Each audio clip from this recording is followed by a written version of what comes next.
existing regulatory decisions and provides that revenue stability during the early stage market development. And then on the second stage, Chairperson, we call it the end state strike price, which will be more aligned with market conditions based on long-run marginal cost, which would then be representing the cost of sustaining and investing in generation capacity in a competitive environment. I'm nearing the end, Chairperson. Apologies for taking too long.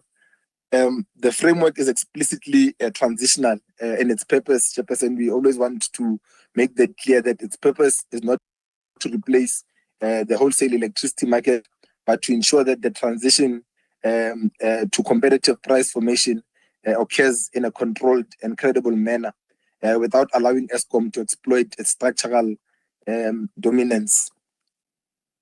In future, Chairperson, as these vesting contracts then decline and market competition strengthens to replace, we perceive that the wholesale electricity prices, but to ensure that the transition to competitive price formation occurs in a controlled and credible manner. So without allowing Eskom to exploit its structural will actually then transition in a long term. It will in future, Chairperson, as these vesting contracts then decline, and market competition strengthens to replace, we perceive that the wholesale electricity prices competition will ensure that the transition while allowing the generator to market to take place, Chairperson. Finally, Chairperson, the consultation paper in its current form, it actually then poses questions to stakeholders which are aimed at engaging on the most practical ways to achieve the objectives as set out by the amended Electricity Regulation Act. And then with that said, Chairperson, I would like to point the members to the recommendations on page 7 of 86 of the submission, which reads as follows. The Electricity Subcommittee is requested to approve the consultation paper on Eskom's generator power purchase agreement and vesting contracts attached as Annexure A. Thank you, Chairperson. And that Victor again will then take us through Annexure B, which deals with the wholesale market. Thank you, Chairperson. Thank you, Mr. Chabalala. Moving on to Annexure B, Chairperson, the purpose of the wholesale electricity price tariff is to establish a transparent and regulated wholesale price structure, which enables the effective operation of the future wholesale price market and ensure recovery of the regulated and unavoidable system costs. And when we talk about the regulated and or unavoidable system cost under the introduction, we are also listing them as transmission service, capacity requirement, legacy contracts obligations, and subsidies, Chairperson. And these costs are to be recovered for fairly from all the market participants. And then lastly, in terms of the purpose, is to provide a clear and consistent interface between the regulated components and the emerging market based elements. Chairperson, in terms of the legal basis for and the regulatory basis for the wholesale tariff market, we are basing this on the Section 14,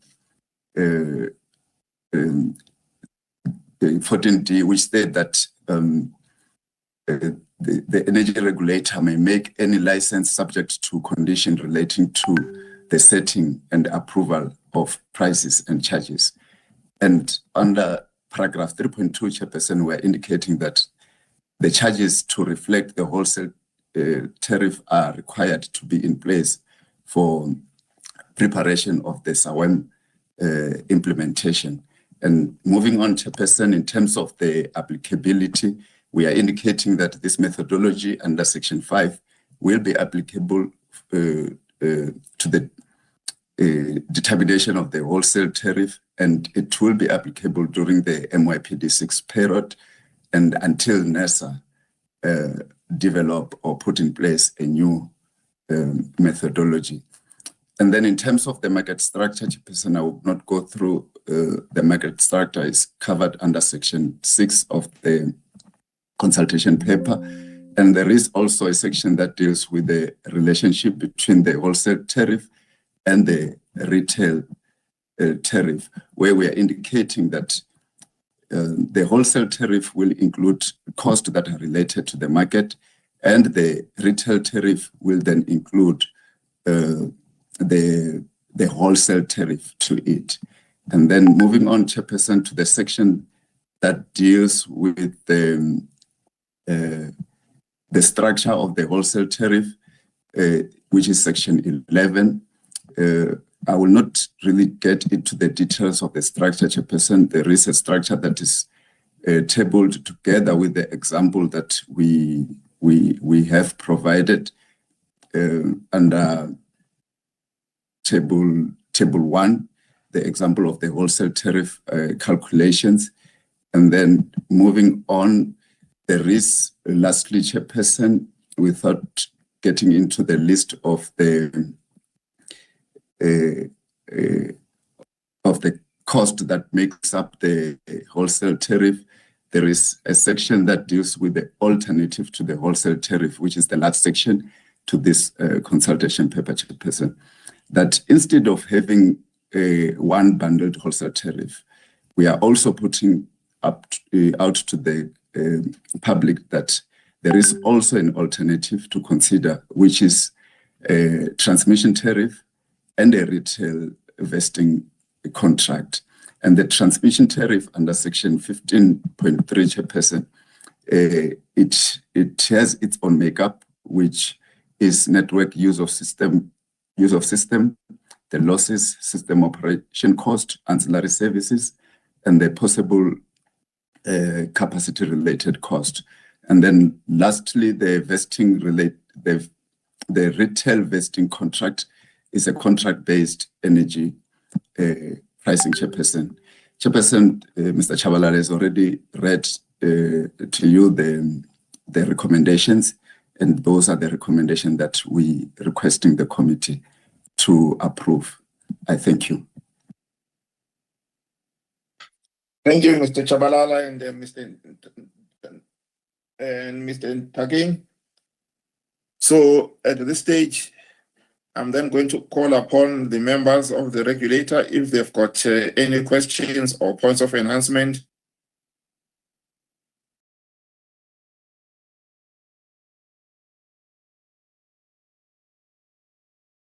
Yes, starting with Madam Maseti.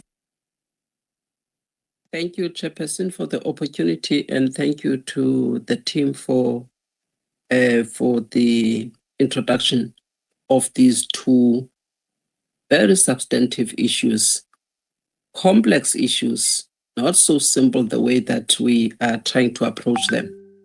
Firstly, I would like to indicate that I am not support of these critical and complex issues that the industry is grappling with, and which matters are going to have significant impact on the industry, that we as the regulator combine them and consolidate them.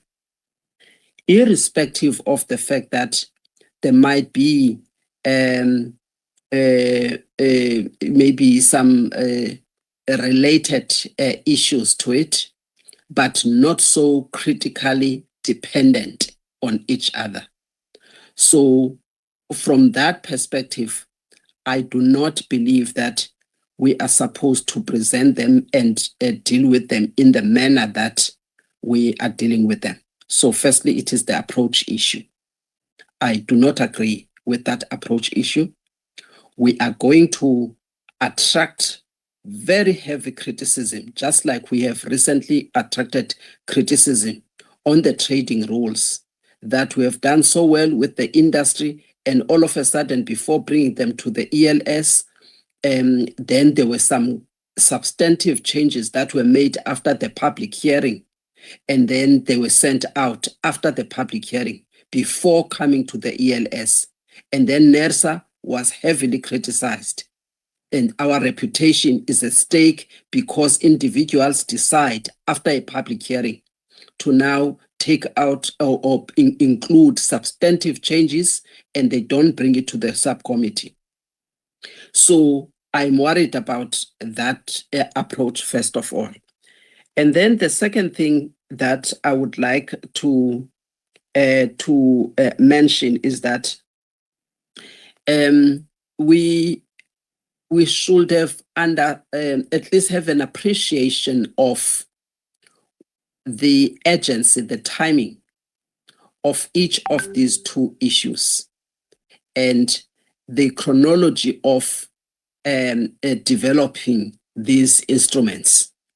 So, if I may ask, at what point is the wholesale pricing required and critical at SAWEM? At what point is this wholesale pricing methodology critical? Why are we putting our energies and efforts on it at this point in time? And I'm asking this because if one understands how this whole thing is going to work, do we really need to put the resources at this point in time instead of just testing the market in a different way by now coming up with this methodology on the wholesale pricing? And look, for instance, the mentioning of the transmission tariff as we are discussing the methodology, yet we don't have that transmission tariff. What we have are the transmission rules, cost recovery rules that were developed by the department that Mr. Shozi is heading. What was needed in terms of the roadmap was to complete that picture by coming up with the cost recovery mechanism, meaning that the tariff methodology itself for the tariff, for the transmission tariffs. To date, we still do not have that so-called, and which you have mentioned, the transmission tariff methodology. It is not here. How do you develop a document that you say it will also depend, it will take into account the transmission tariff, yet we don't even have? Yet that work had already started, the work on the transmission cost recovery methodology or mechanism.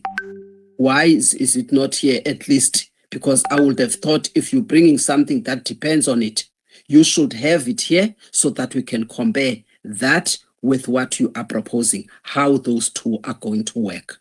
But it is not yet here. And in fact, that one is much more urgent in terms of timing. Why so? Because of the independent transmission projects. And we have looked into the regulations and the rules pertaining to that. But now to complete the picture is for NERSA to come up with the transmission cost recovery methodology, which we are not doing. We go to other things that are not so urgent. So there is the issue of not understanding the timing of these things and when we're supposed to actually intervene. For me, it is a problem because if one looks at what was requested by this subcommittee and the energy regulator in terms of the roadmap, of which roadmap was presented to the committee as well as the ER, it states clearly what are the things that are needed, what is the time frame for each of those things. And that was actually done because it was requested. My apologies. It was requested. Now that has to do with the wholesale pricing methodology. I'm very worried about that because if we can actually take out a document that is not well crafted, like this one, take it out to the industry, that will have serious implications even on investment and also indenting NERSA's image in terms of whether we are capable of doing what is expected of us in terms of the Act. From that perspective and the risk that we are likely to face, I am worried about even considering it. In fact, I think we're only scratching the surface because you can see that even the presenters themselves, they don't even touch on the technical issues of the cost of the formula.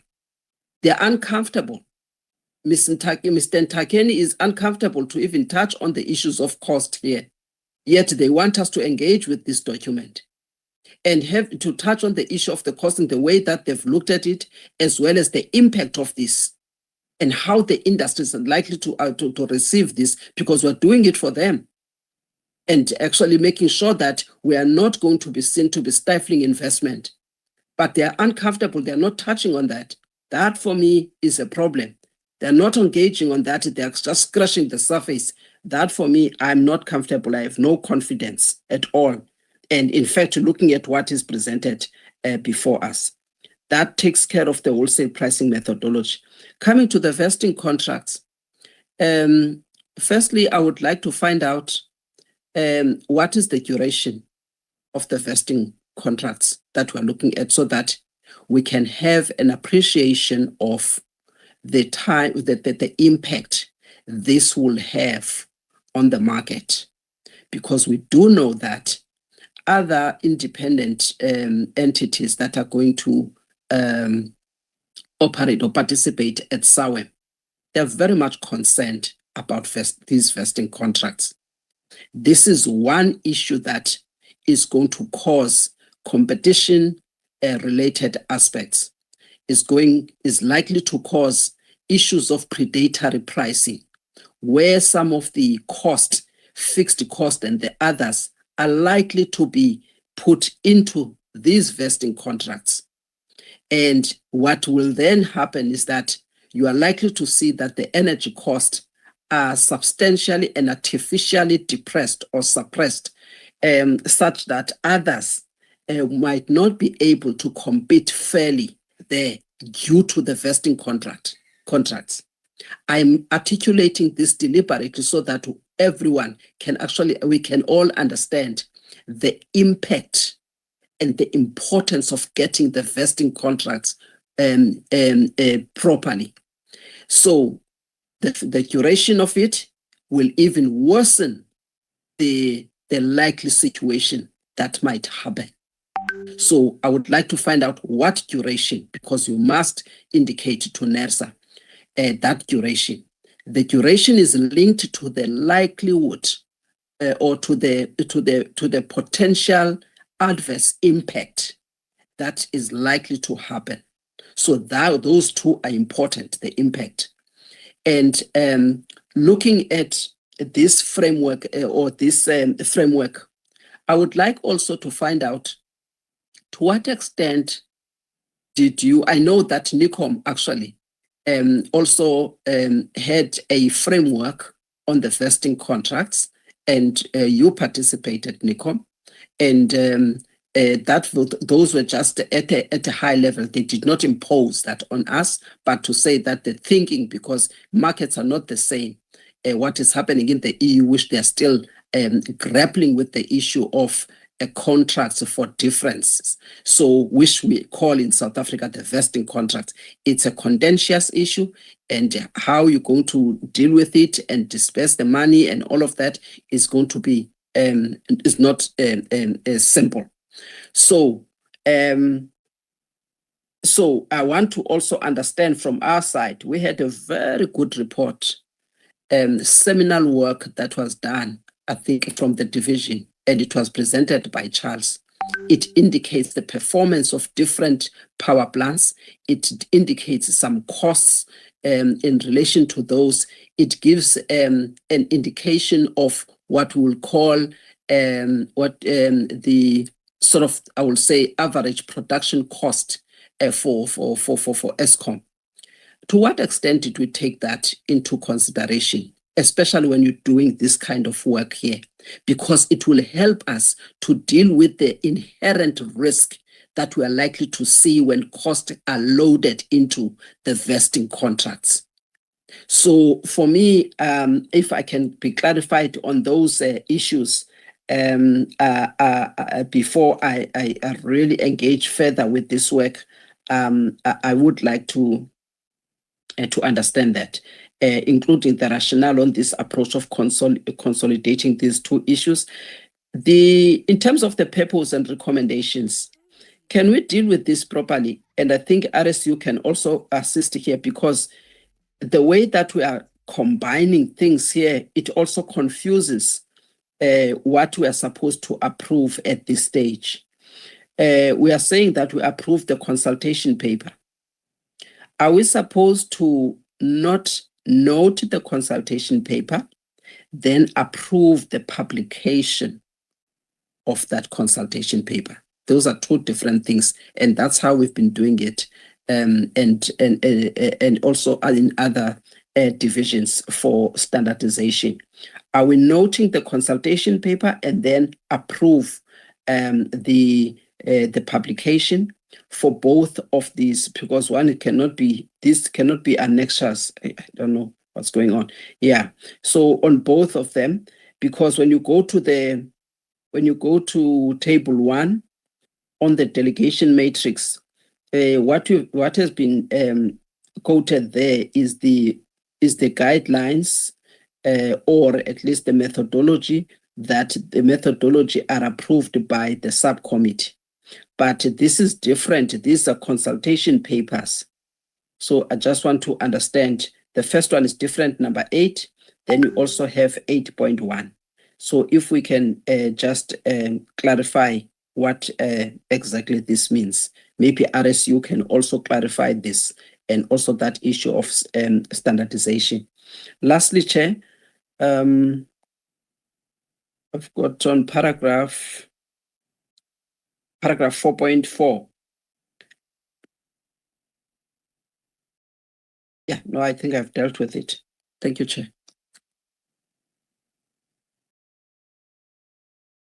Thank you, Madam Maseti.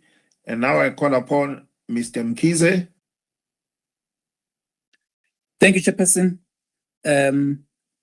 Acknowledging that these are complex matters, I would like to thank the team, the presenters, for work done thus far. It is also my understanding that we note the consultation paper or discussion documents and then approve their publication, unless otherwise advised by RSU. I note the issues that have been raised. I don't want to repeat them. You'll appreciate colleagues that have always been harping on this whole issue of a portfolio or roadmap when dealing with these matters. I will start off by saying that I note, for example, you talk of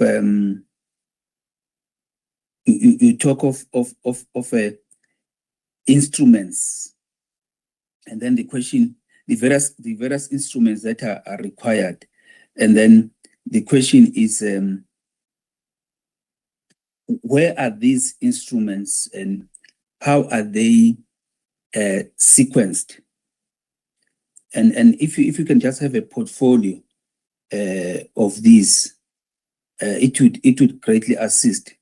And then we're able to see what must be done first and how the other links to the next.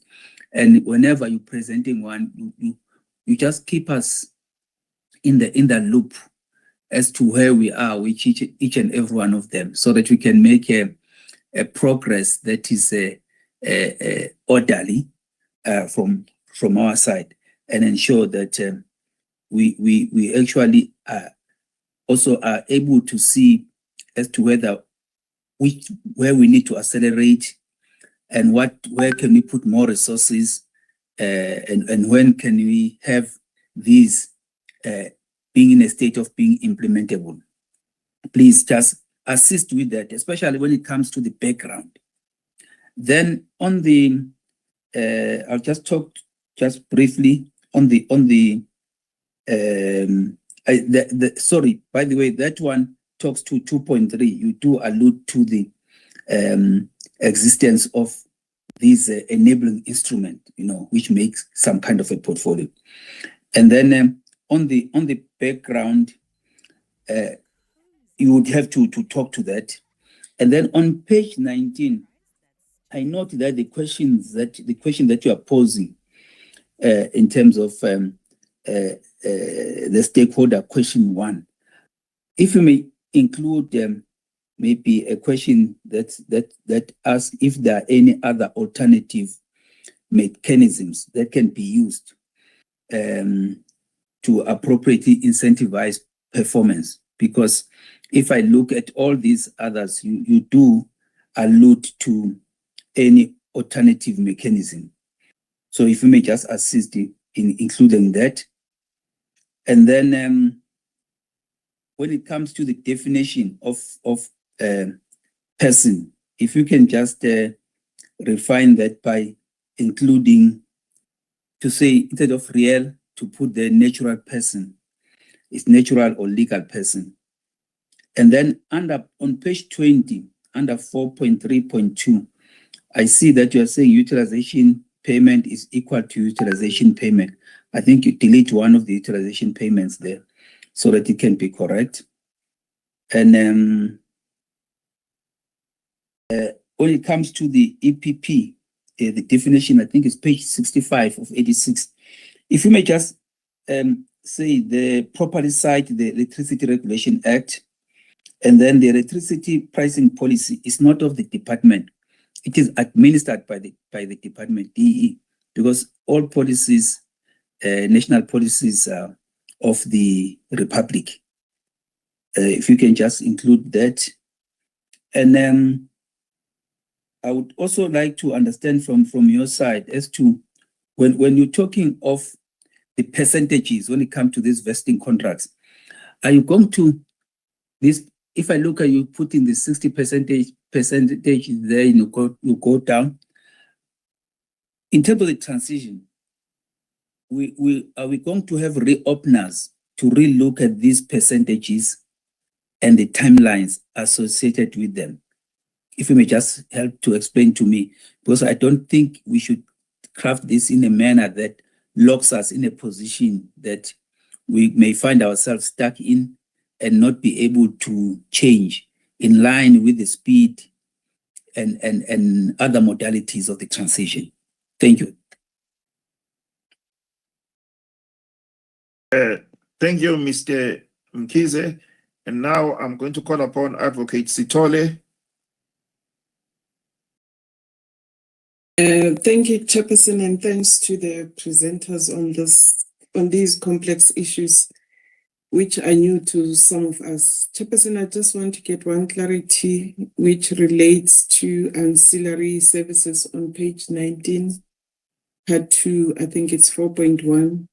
And the point of clarity is whether scheduling, systems control, and dispatch services are not part of the ancillary services, because I don't see them under that 4.1, and I thought that these are some of the services that needs to be procured by the systems operator. And if they are covered in a different form in paragraph 4.1, maybe the team can just guide which one of those covers that particular point, and if they are to be excluded or they are excluded in the list, if that can be explained, because my understanding was that these are normally deemed to be part of the ancillary services.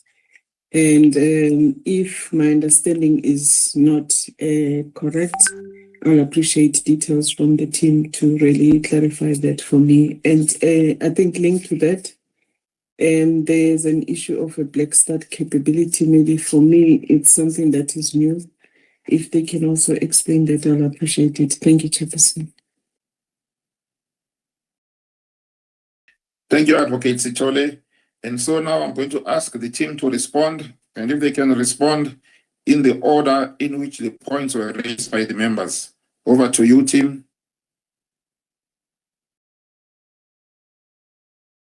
Thank you, Chairperson. Yeah, I will ask the team to start, and we will substantiate where it's needed. Thanks, Chair. Thanks, Mr. Matebula. I will start, and then my colleague Thabo will come in. In terms of the approach that Ms. Masites indicated to have a concern as to why we bring in this together, the vesting contracts and the wholesale contracts. I will be assisted, but our view is that these two goes together, the wholesale price and the vesting contracts. They are interlinked, they are interdependent, hence they need to be considered concurrently. And that is why we have considered that instead of bringing them one by one, we then give them, bring them together. And with regard to at what point is this required? From where we're sitting, which we actually looking at this as long overdue. There was a time where it should have been done in April, but indication, I just forgot the paragraph. There's a paragraph. There's an indication that the market is envisaged to come into place around July. So from our side, we see this as long overdue, and these instruments are needed for the functionality of the market. Even July is too close when we look at the process that we go into to go through. The timelines might keep on being extended until we finalize these instruments, which are important in terms of the market. And then in terms of the transmission tariff, why are we bringing in the transmission tariff while there are other processes that are still underway? And also that the transmission tariff has not been yet developed, and also the methodology. It's an alternative that we are bringing, that we are requesting the stakeholders to add their view on it. So it is not that we are recommending it as a way, but it is an alternative based on the research that we have done that can be considered. And then in terms of the technical cost, the cost that we had not get into details, of course, it was really because we needed to give members enough time to engage with the documents. I mean, from myself, I thought it has been, we have sit long in terms of presenting the documents, and hence that's why I did not really get into the details of those technicalities. But if needed, we can get and stretch out each cost line item. Well, in terms of whether we are noting or approving, I think the RSU will guide, but we have depended on that table that we have attached, which talks about the approval of the consultation paper, but the RSU can guide on that. If I can ask Ntate Chabalala to come in on the question relating to the vesting contracts. Thanks. Thank you, Ntate Ntakeni. I think the first question that I will respond to deals with the issue around what is the duration of the vesting contract, so we can have an appreciation of the impact it's going to have on the market. Maybe to answer that briefly is to say that the consultation paper does not specifically prescribe a fixed duration. What it does is that the vesting contracts are designed or meant to be a transitional instrument. And what we mean by that is to say that how soon they fall off should then be linked to the maturity. Particularly in the consultation paper, we speak to two considerations. The first consideration speaks to volumes, while the second consideration speaks to sunset or the falling off of these vesting contracts. So essentially, in terms of the volumes consideration, we are saying that at inception, and this also is a question posed to stakeholders because the various considerations comes with their own benefits and sort of drawbacks. So we have identified 4 sort of approaches to say that from the onset, how much of a percentage of Eskom's volumes should be hedged. We start from 100%, 80, 70, and 60, etc. So all that speaks to is to say that from the onset, how much of Eskom's capacity should be covered under these hedging contracts. That's an important sort of starting point because it then sort of dictates the trajectory in terms of how quick we would want the market to get liquid. And then the second such consideration around sunset specifically is to say that initially we had identified to say that non-Eskom capacity should be used as a yardstick in terms of how soon or how much of these vesting contracts or these vested volumes would need to fall off. But then having engaged with certain other stakeholders, it became clear that using Eskom's non-capacity in isolation is not such a good idea. As a result, we've considered other items such as or other issues market related to say that the liquidity of the market itself will also then form part of the decision in terms of how soon these vesting contracts should fall off. The second issue that I would like to touch on realizes is the issue raised around fixed cost, which would then be embedded in these vesting contracts and the fear or discomfort of stakeholders around the impact that those are going to have. And I think in response to that, I think by design, in relying on exactly what the ERA is saying, it actually touches on 3 aspects, and that's how we've sort of tried to formulate this consultation paper. The first aspect is actually speaking to capacity costs, whereas the second aspect is speaking to auxiliary services costs. That's where actually the fixed costs are actually sitting. But then separate to that, you will remember, Chairperson, that I've mentioned that the third step in this consultation paper for vesting contracts, we had identified specifically to say that we have developed a framework in terms of determining the offer price. What the offer price speaks to is what the Eskom generators would then rely on to sort of bid into the market. And the concept that it follows that framework, particularly to determine the offer price, is linked to the short-run marginal cost, which is what competitive bidders would essentially then rely on to bid into the market. So that element of fixed cost then step outside of the vesting contract specifically, but would then lie with auxiliary services and the capacity cost contracts.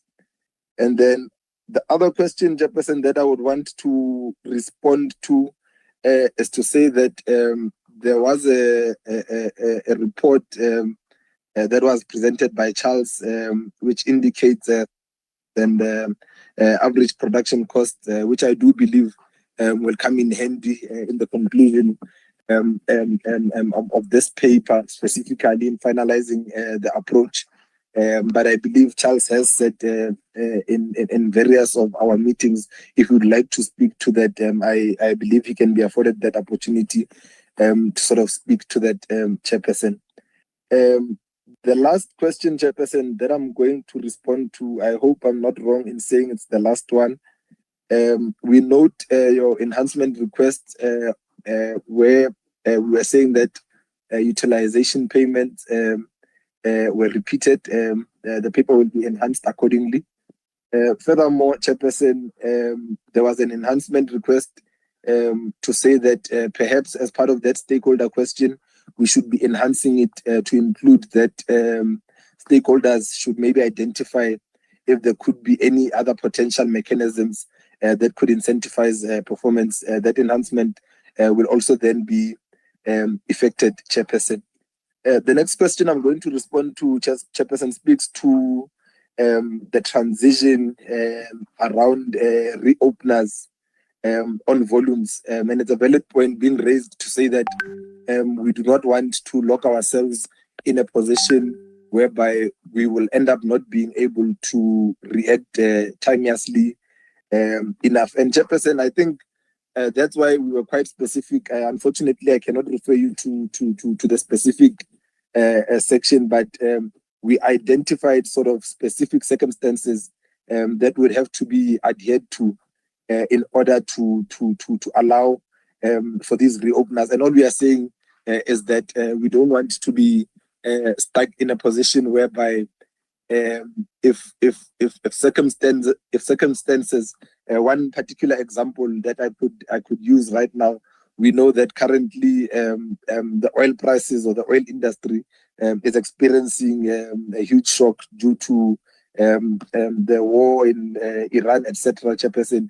So if such actually then end up permeating into the South African industry, we are saying that such should allow us to then relook into some of the policy directives that we would have chosen. But specifically for the volumes, I had already spoken to it to say that volumes would not be particularly methodic in terms of how they would then be reduced, but they would rather be looking at the reform of the industry itself. One such aspect being non-Eskom generation that is participating. Secondly, Chairperson, we indicated that the market liquidity in terms of who are the role players in the market. So it will be a sort of a mixture or a conjunction of various elements, Chairperson, not structured. Lastly, Chairperson, there was an issue raised around ancillary services. And I think in response to that question, Chairperson, all I could say is that perhaps we might need to expand the definition or the coverage in terms of the issues or items that are covered under ancillary services. That enhancement is noted, Chairperson. It will be undertaken. I believe this is the last question I'm responding to, Chairperson, on the issue around Black Start capability. Chairperson, essentially, without being too technical, I'm not an engineer, but you do find there are those plants, Chairperson, that require initial electricity in order for it to start contributing to the grid. So the Black Start units actually do not have this capability of not requiring that initial electricity. If I'm allowed, can I please just leave it there, Chairperson? Thank you. I hope I've covered the question sufficiently. Thank you very much.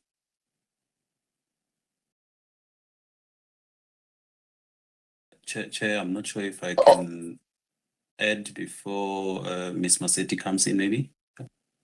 Yes, you can come in before Madam Masetti. Then yes. All right.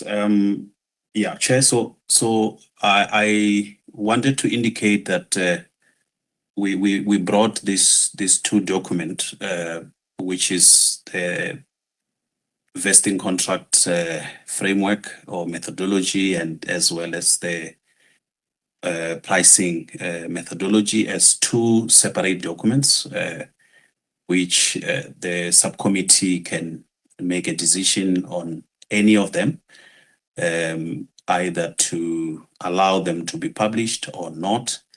And obviously then we get guided on what needs to be done if the committee is not comfortable to have this document consulted on. However, Chair, I must indicate that there will be an application for NESA to approve vesting contracts that will come from the market operator through the central purchasing agency. And Chair, this document that we wanted to consult on was meant to set the tone and serve as a guideline on how we are going to handle those vesting contracts as and when they are brought to us, Chair. So that is the one part on the reason why we were developing this document, and we wanted to consult on it and have it ready before we receive the first application for the regulator to approve the first vesting contract. And Chair, the second issue that probably wanted to touch on it was the issue of the ancillary services, which talks to scheduling. Those activities are embedded in the system operator activities, so they are not considered ancillary services by definition. I think Tavo spoke to the Black Start capability as was requested.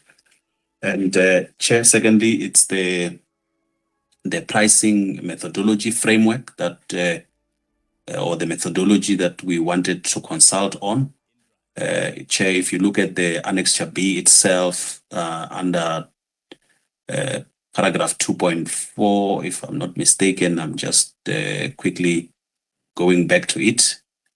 We specifically, I think, indicated on what is the need to have this framework. And I think if you read 2.7, we're saying it's intended to be implemented at the commencement of the SAWEM, covering all regulated and market-related charges required during the transition period and beyond. And therefore, this document will serve as a basis on which wholesale price rules will be developed.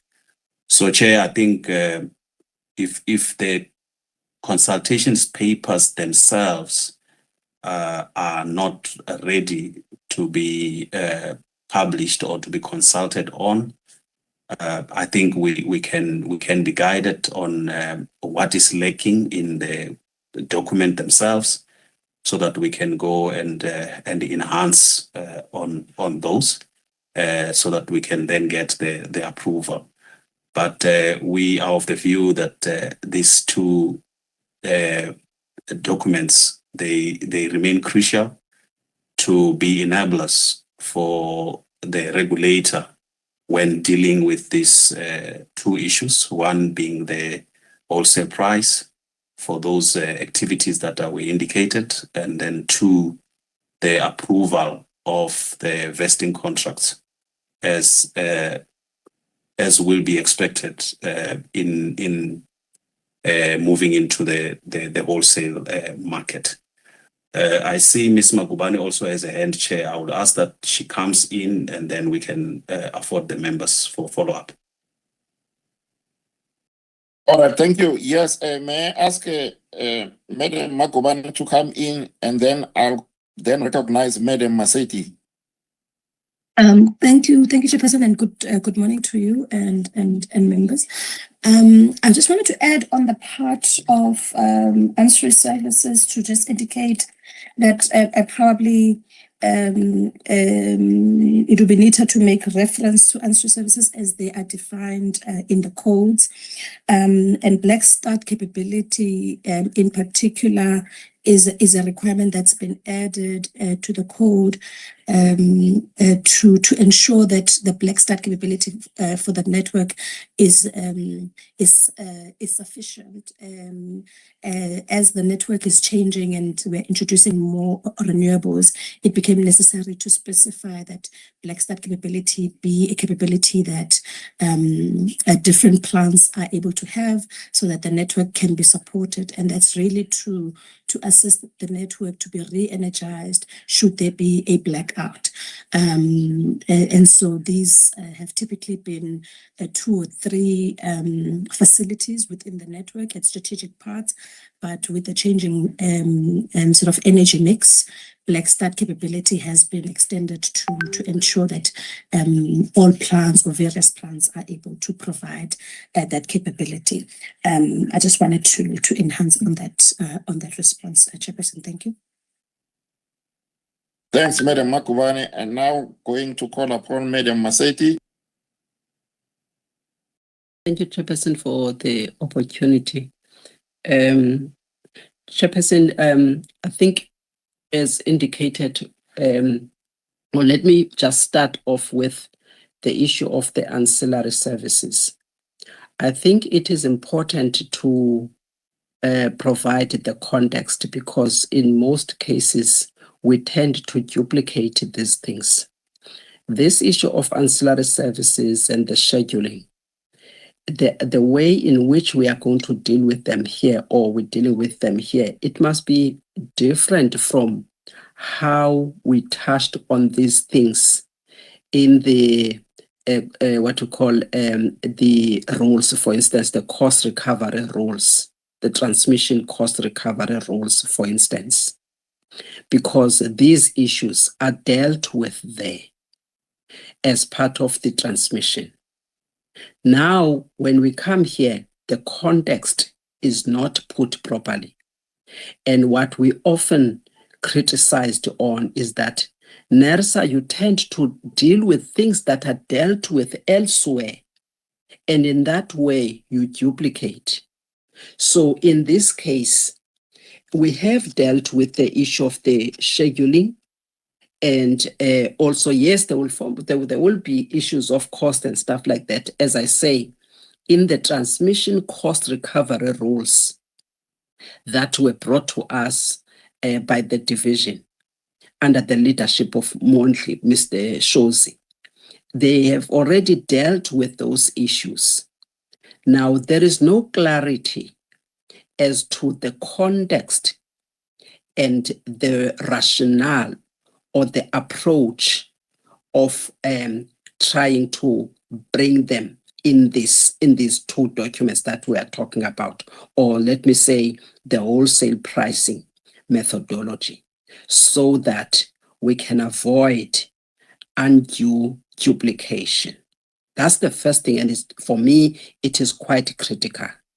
So we must at least outline even that context on that issue of ancillary services and the scheduling.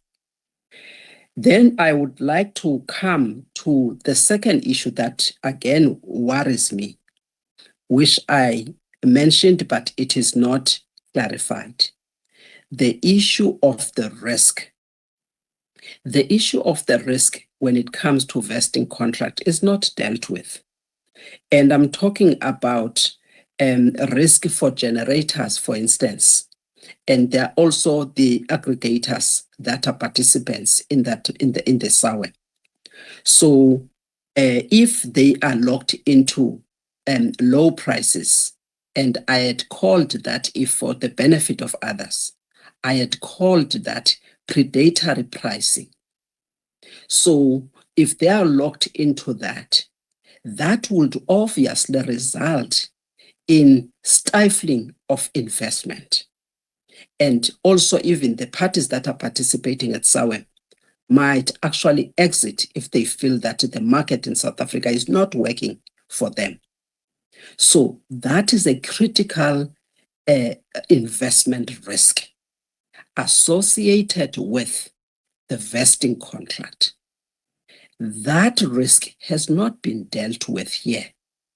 Even the questions to deal with that, to say that if we take this approach, how do we deal with that issue, for instance, of locking into, say, low prices, or even missing out or missing these high prices that are going to maybe take place. And then there's also a consumer risk, for instance, that we need to take care of in terms of the prices themselves.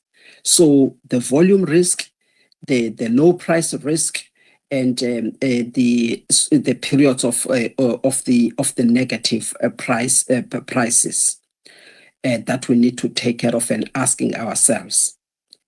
I am just touching on this, but I am also saying we cannot, because there's nowhere else that we are going to articulate the framework, because even if we deal with the methodology, we do talk about the duration of that methodology, or for how long this methodology is going to be in place and be used. We do touch on that. So the market is waiting for this regulator that is coming up with this framework to also touch on how long are we going to survive or have this kind of a framework. It is fair. They need to know for how long are we going to be subjected, and as other independent generators that are participating at SAWEM, are we supposed to endure this kind of protection that maybe is given to the other party through the vesting contracts? It is important that we talk to that duration. We will not just give it out there. In fact, what you could have done is to even make proposals with regards to the duration. In that way, you will have to appreciate the impact of the risk that you would have identified, and also try to see how you can mitigate those risks through the very same work that you are proposing. I don't think that I'm raising things that the regulator should not think about. And I'm saying these things are not here, and it is therefore not good enough to can have this kind of a document going out when we're missing on this market-related risk, price-related risk, volume-related risk, even consumers that are going to be subjected to this, the investment risk that we are going to see. These are not light things, but are things that we need to think hard about them when we come up with a document that we can take out. So for me, it is those things that as we transition to regulation, and knowing that the market will now determine prices in a competitive market, we must make sure that these things are dealt with. Then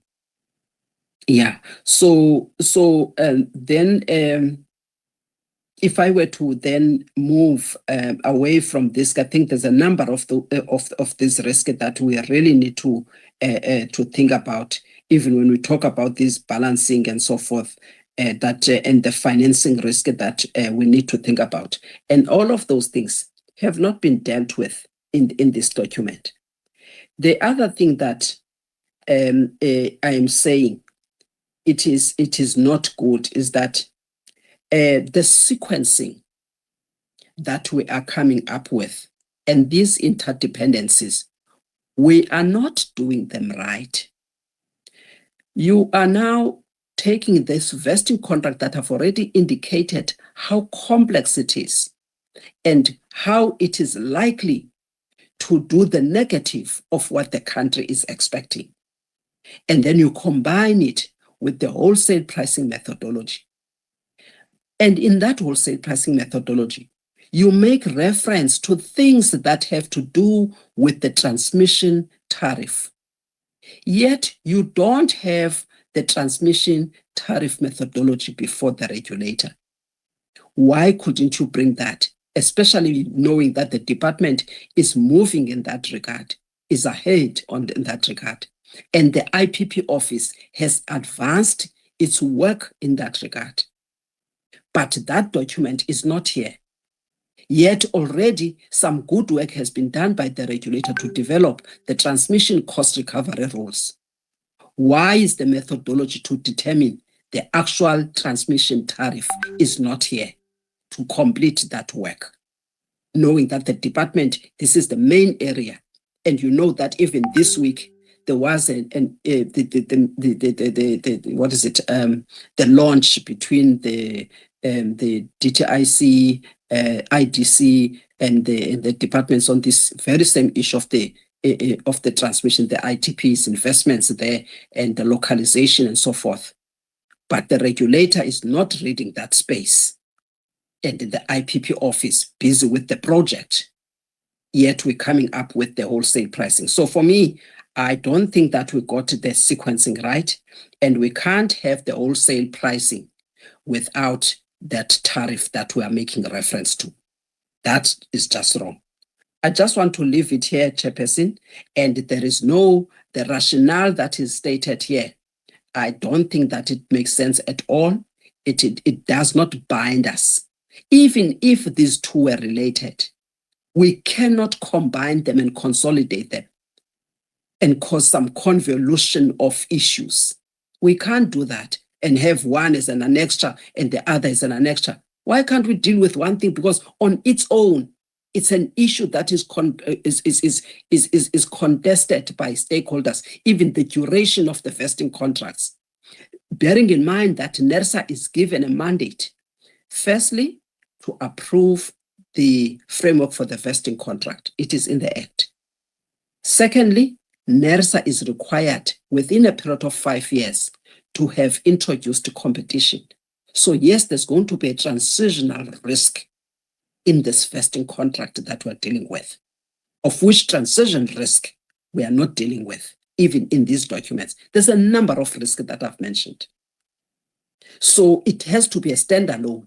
What we can do is just have them maybe on the same day, so that when we deal with this other one, and then we deal with the other, not to consolidate them. That approach for me is improper, not to consolidate them, because we're causing more problems. They cannot be, one is a subset of the other, or the one we just combine the covering submission, and then they become an annexure. No, we can't do it like that. Let them be standalone things, as things that we've got empowering provisions to deal with them separately in the Act. And in fact, there's a missing link here, which is that transmission one. I would like to stop here, Chairperson. Thank you. Thank you, Madam Maseti. Can I ask the team them to respond on the issues that Madam Maseti has raised? Yeah, Chair, on my side, I really do not agree that the matters are combined. Really, I believe that Sorry, apologies, Mr. Machibula. Maybe let me guide the team here, because I want us to deal with these things in the order in which Madam Maseti raised. She started by talking about the ancillary services and the scheduling, and she said that sounds like we are duplicating. Can we start with that?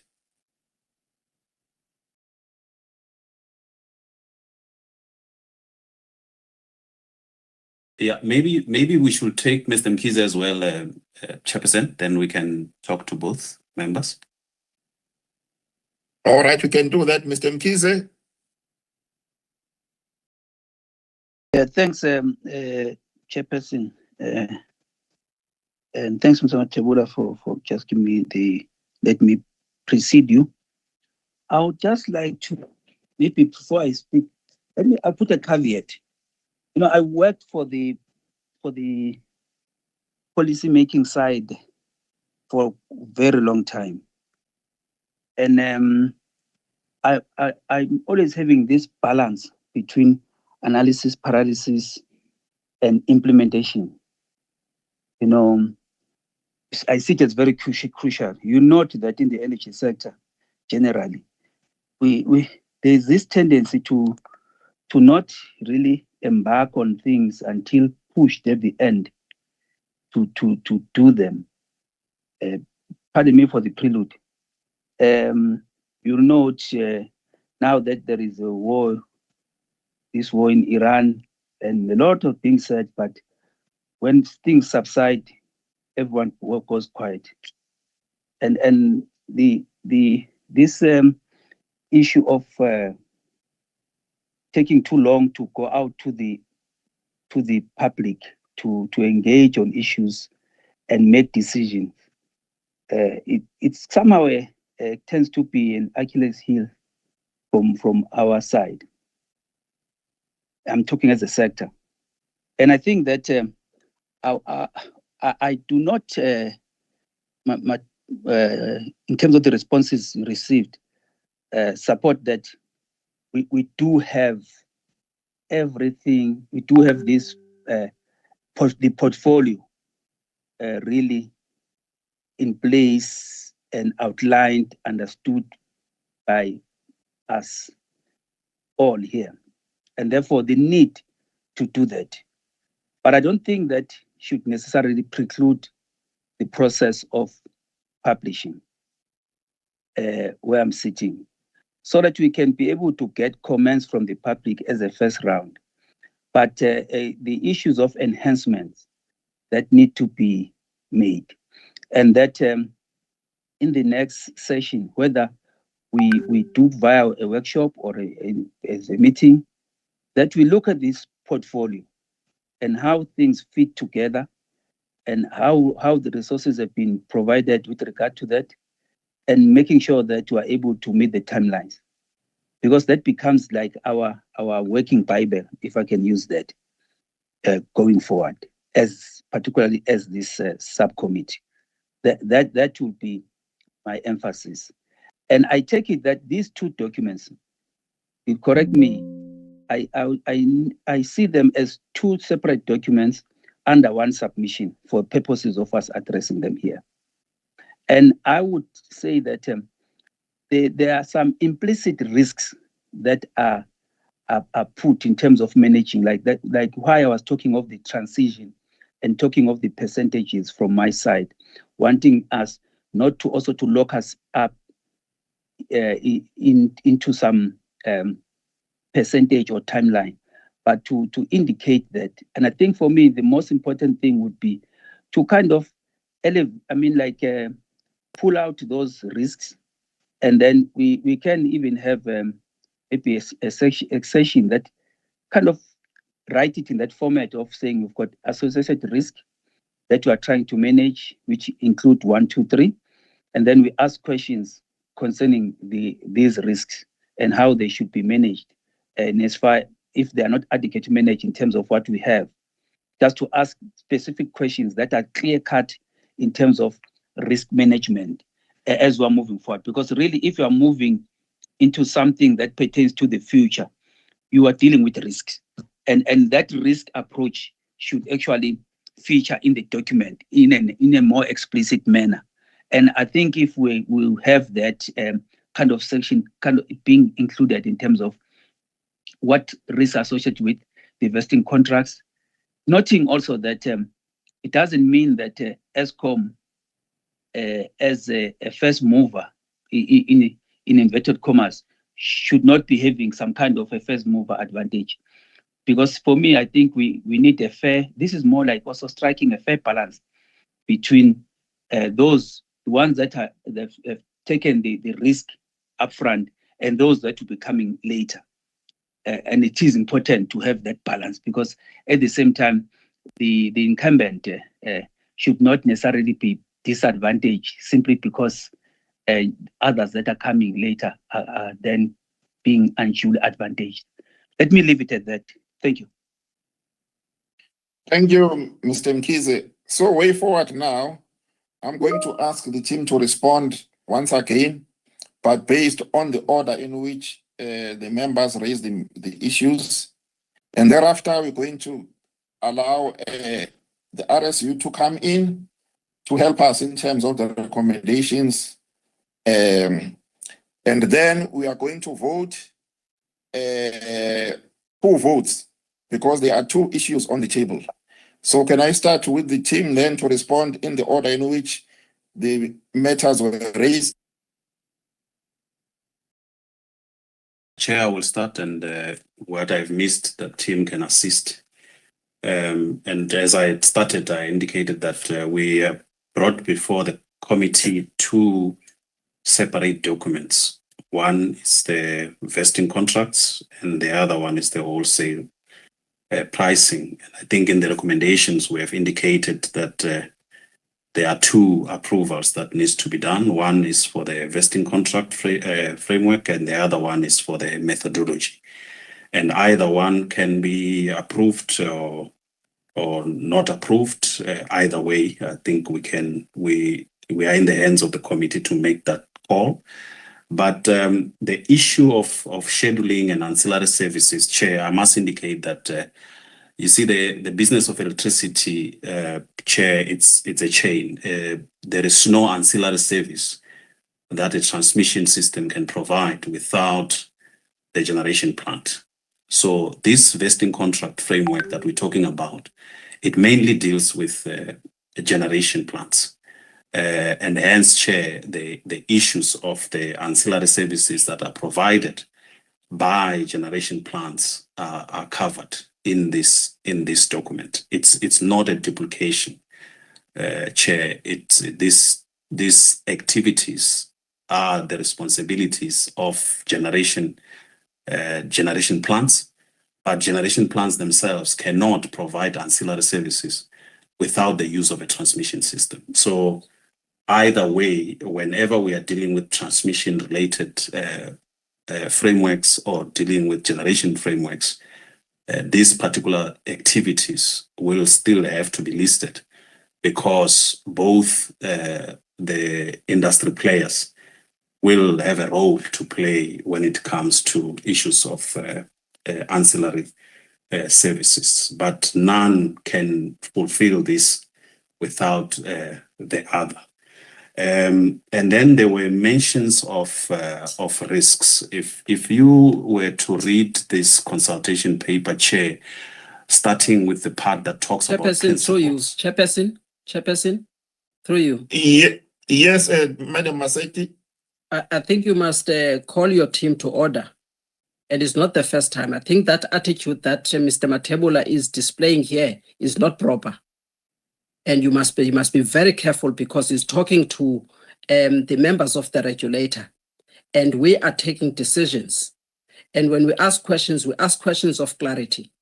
He must not answer in a manner that is condescending. He must answer the question properly, because he did not even answer my question. I did not say that it should not form part of this document. I said the context. I made mention of the context, and I said we must avoid issues of duplication. And I said in the manner in which it is dealt with in the transmission cost recovery rules, we must make sure that when it appears in the recovery now of the price, it does not result in duplication. So let us then put that context as to why we see it here, making sure that it will not be duplicated the way that it is articulated here. So it has nothing to do with his explanation that, you see, the business of electricity, this is how it works, and the way that he speaks. And that is not the question that I asked. And by displaying that arrogance and attitude, he even missing the actual response that he's supposed to provide. And I'm not clarified.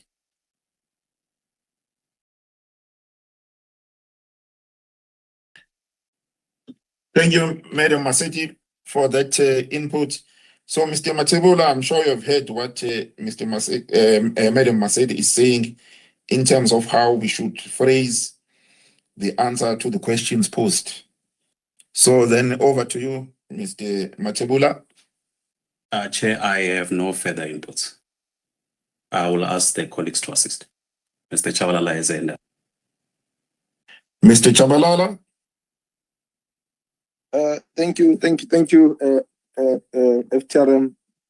There are a few questions that I hope to sort of clarify.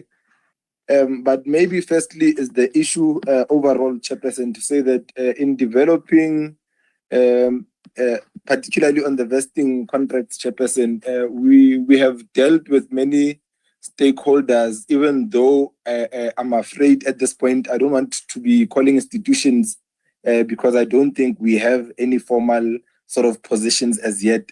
I think the reason I'm bringing this is to appreciate that even the team sort of recognizes and acknowledges the complexities that we are faced with in these papers that we are dealing with. And I say this, Chairperson, because even in the engagement with some of people who regard themselves as, for the lack of a better word, industry experts. They've also identified to say that we do not have all the answers for some of the issues that South Africa, in the South African context, we are dealing with. So we have acknowledged to say that there are a lot of complex issues that we still are yet to deal with. Hence, we are saying it is very important for us to go out to the public and put it to the stakeholders to say that this is what we have identified.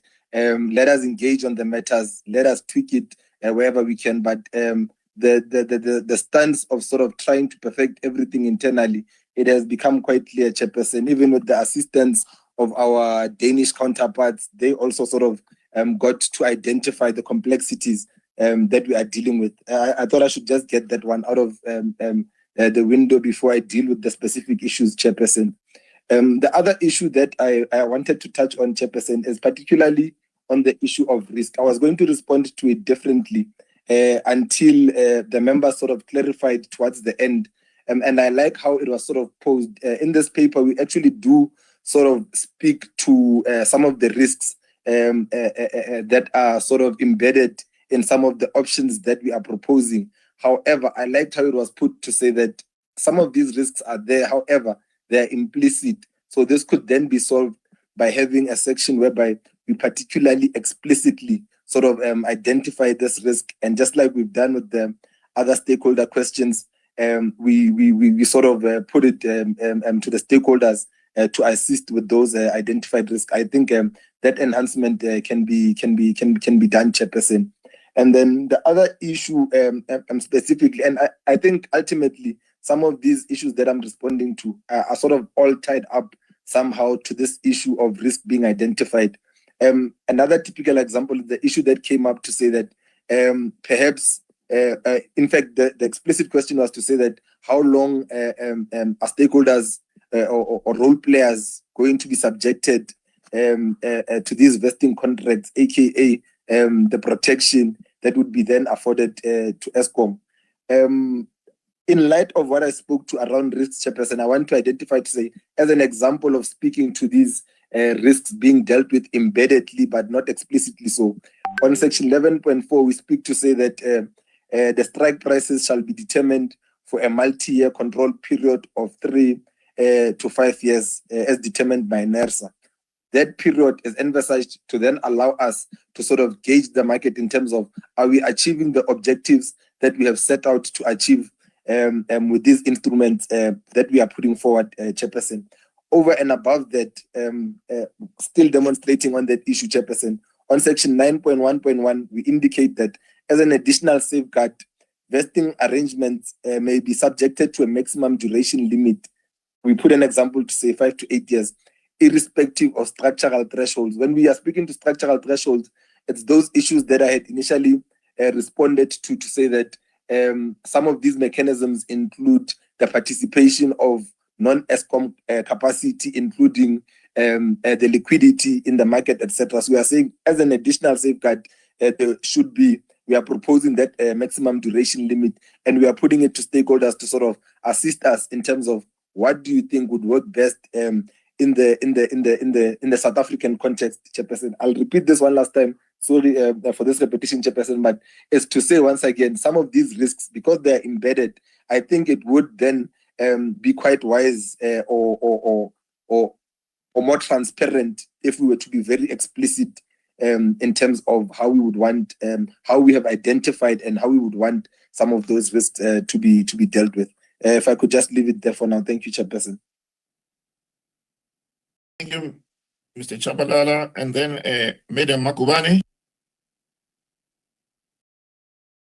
Chairperson, I just wanted to come in on just to attempt again to touch on this ancillary service conversation and the cost recovery rules for the independent transmission projects. Just to indicate that the cost recovery rules don't touch on the recovery of costs payable to the independent transmission project, and don't necessarily touch on ancillary service as such. And also to just indicate that as we are looking into the unbundling of tariffs and setting separate tariffs for licensable ANSYS services costs sit within the system operator function. And as we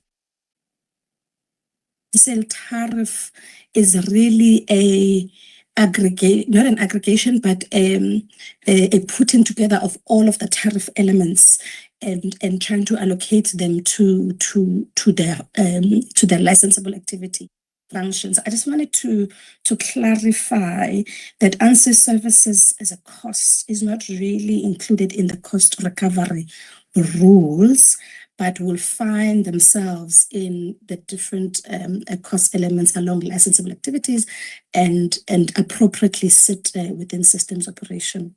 Thank you, Chairperson.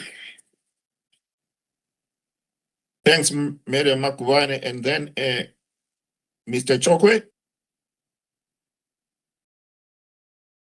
Chairperson, good morning. Good morning. Allow Mr. Geldad maybe to come first because I'll be talking about just the process and the delegation metrics in terms of where we are, but allow the Charles to do justice to the matter. Thanks. Thank you, Mr. Chobe. Mr. Geldad, over to you. Thank you, Chair. I would just like to come in and maybe give some background to the ancillary services and how this fits in. In the past, the ancillary services was provided by generation, Eskom generation, and it was sort of included in the price or that we used for the MYPD, and it was included with the splitting up of the transmission company away from Eskom. It has become now an issue that it needs to be costed. Even in MYPD 6. Some of the costs there for those ancillary services are just given as a sum amount for the ancillary service that has been provided by the Eskom generators. So with the vesting contracts, what is going to happen now, and which we have not been involved with before, is that these services now are going to be costed out, if you like, on a per power station basis. So there's some uncertainty there about how that should be done and what those costs are in terms of how those ancillary services will be provided, and that is, for the Black Start, for the regulation reserve, for providing AGC, all those sort of costs, which in the past have been, almost invisible to the regulator. Now will have to form part of the transmission tariff. So the summation of those costs, which will then be part of the ancillary service, which will be, if you like, concentrated or coordinated by the system operator and form part of the transmission tariff. Then where does it fit in with the wholesale tariff?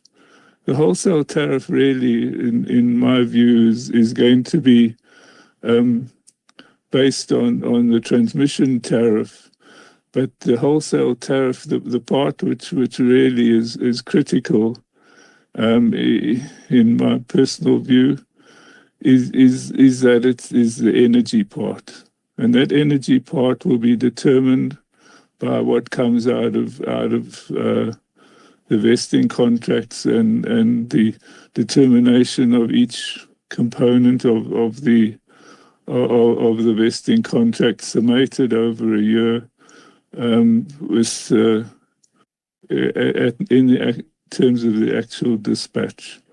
So I don't know if that maybe provides a bit of clarity. I'm hoping that it does. Thank you. Thank you, Mr. Geldart. And now I'm going to call upon Mr. Chok. Thank you, Chairperson. In terms of the direction matrix, Chairperson, RSU will take some responsibility in the sense that in the development of principles, guidelines, benchmarks, and all others, we have put consultation in just after development. That might have confused colleagues. But the correct section that we are here before the ELS is actually 10.1, which is the request for this committee to approve consultation of the documents. I should indicate that it's true that the members have a point to actually attend to the document itself, but the small problem is that the document is not here for approval. What is here for approval is the process. But it's true that if maybe the document actually can get out of the blocks in terms of maybe the flaws that might be in the document, members may raise those. But the reason why colleagues are here are saying, can you approve this process? Therefore, the section that they've mentioned is the approval of the document. That will happen after consultation has taken place. That's where the approval is going to happen, where some of the important things can be looked at. But I should indicate that indeed, if maybe so many important things are missing, you may not even go for consultation, but colleagues are here to say, can we consult on this? Which actually indicates that there might be so many things that will change after consultation where stakeholders would have actually brought some important things. That's the part that I wanted to indicate, Chairperson. Thanks. So just to check if I understand you correctly, then if I look at, for instance, the recommendation number 15, it says approve the consultation paper on Eskom's generator power purchase agreements. So is that correct, the way it is phrased in the recommendation? Chairperson, it is phrased correctly because the colleagues are saying we request the committee to approve that we consult on these documents that are before you. Thanks. All right, thank you, Mr. Choge, for that explanation. So on that note, then we are going to take two votes. The first one is, I'm looking here, is recommendation 15 and 15C, which says approve the consultation paper on Eskom's generator power purchase agreement and vesting contracts are charged as Annex A. If I can see by members. Chair, apologies for interjection. Let's tweak the recommendation a bit to say approval of the publication of the consultation paper, which speaks to the process, not us approving the document. Thank you, Chair. Sorry, Mr. Mabumba, can you repeat so that I can write it down correctly before I read it? Chairperson, the recommendation should seek to approve the publication of the consultation paper, not the public and not the consultation paper itself. We are approving the process, which is the publication. All right. Thank you. And I see Mr. Mkiza's hand is also up. Yeah, I think I'm partly covered by what Mr. Mabunda said, because all along, and in line with what also Mr. Choge said, we approve the publication of the document for comment. So we can have a situation where we note the document and then we approve the publication like we have always done. So if we can have that two-step process, and we are approving subject to the enhancements that have been conveyed in this meeting, that would be what I think we should do. Thank you.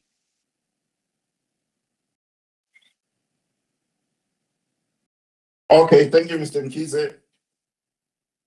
So we are now then gonna put the first one to vote. Mr. Mkhize, your hand is still up.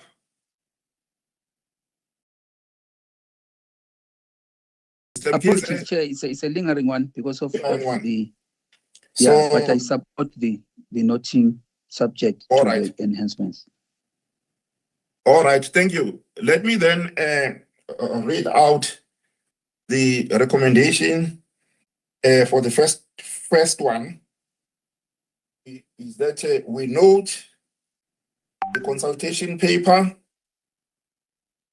and also and approve the publication of the consultation paper on ESCOM's generator power purchase agreements and vesting contracts attached as Annexure A, subject to the enhancements that were raised by the members.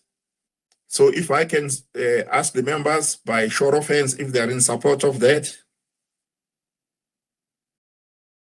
And I see Madam Sitole, Mr. Mkhize, Madam Semane, and myself. Thank you for that. And then we are going to go to the second one. By way of voting again is to note the consultation paper and also to approve the publication of the consultation paper on the wholesale price methodology attached as Annexure B, subject to the enhancements that were raised by the members. And if we can see by show of hands if members are in support.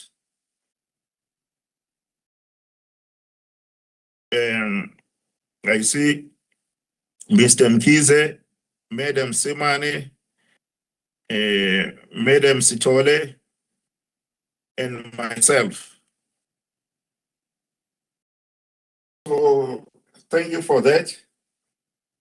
And on that note, then we are now going to move Chairperson. Oh, sorry. Yes. Madam Maseti, I see Madam Maseti, yes, first. Yes, Chairperson, just to note that I abstain and based on the critical input and the gaps that are in both documents, of which gaps have not been adequately addressed. And I see that when you were doing the decision, you did not take note of that of other members that are not in support.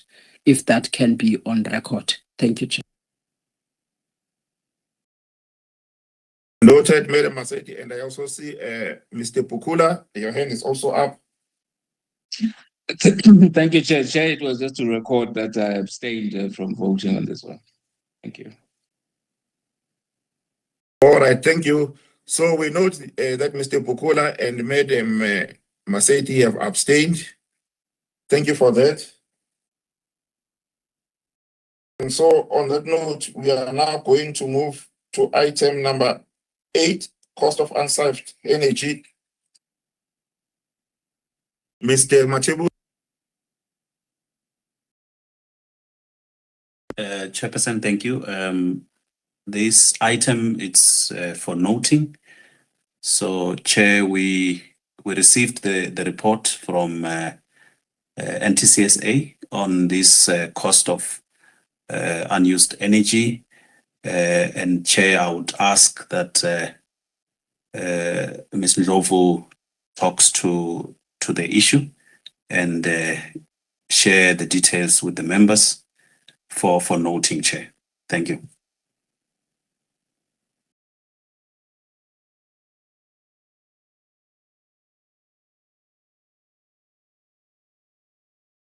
Thank you, Mr. Matebula, and good morning to the chairperson, the members, colleagues, and the members of the public. Okay, this submission, the cost of unsafe energy, the values updated in 2025, is stemming from the grid code requirement, which states that the COU as an economic parameter used by licenses in planning must be determined using an NSA-approved methodology. So in 2015, ESCOM submitted the cost-offensive energy methodology, which was approved by the regulator. And in 2022, the ESCOM also submitted a reviewed methodology, which was subsequently approved by the regulator with the approval conditions, namely that ESCOM must update the COU values on an annual basis and also review the methodology or after 3 years. So the first and the second update were submitted in the previous ELS committees. So this one, which is before us in the submission, is the third and the fourth update, which is shown in section 5 of the submission under table 2 and 3. So the next analysis is that the update is in line with the approved methodology. So what we saw on the numbers is that the COUE values both economic and residential rose in 2024, which implies that the cost of not having electricity due to unplanned outages has increased, which is measured by a foregone opportunity to undertake economic production activities as well as the use of electricity-dependent goods by households. So the changes in the COUE were impacted by the economic indicator, which is your GVA, as well as the expenditure on electricity-dependent goods, which is dependent on the disposable income, as well as the consumption of electricity. So moving over, we tried to do an analysis also of the recent data releases, which was not included in the in the third and the fourth update. So based on the recent data that was released, we are expecting the COUE to increase also in 2025, based on the fact that the economic indicators are increasing higher. The increase in economic indicators is higher than the increase in electricity consumption. So moving over, we've noted that ESCOM did update the COU values. However, the update was delayed, and also they didn't do the review as per the approval conditions of the energy regulator.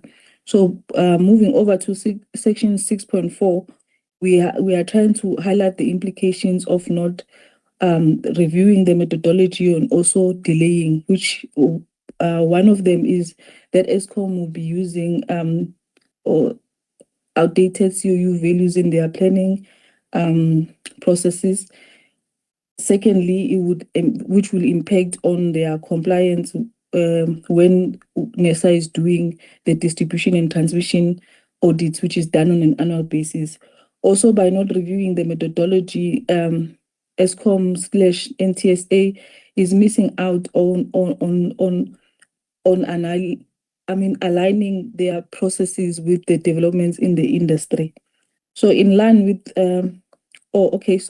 also in section 6.4, we've tried to provide recommendation of how these implication surrounding the delays and the non-review of the methodology can be managed, rectified, or mitigated in the future.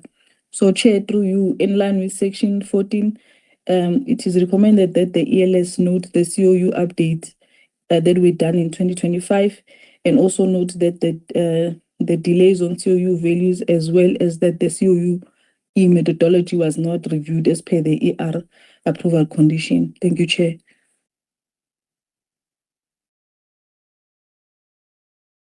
Okay, thank you, Madam Lovu. I'm now going to ask the members to come in if you've got questions or points of enhancement. Over to you, members.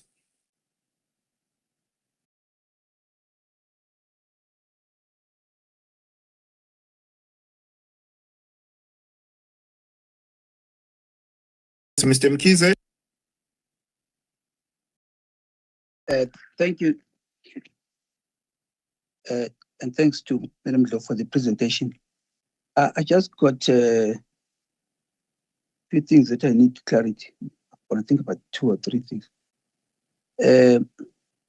On paragraph 4.9, I think you must just rephrase it, not to say that the TSA was previously known as the transmission division within ESCOM.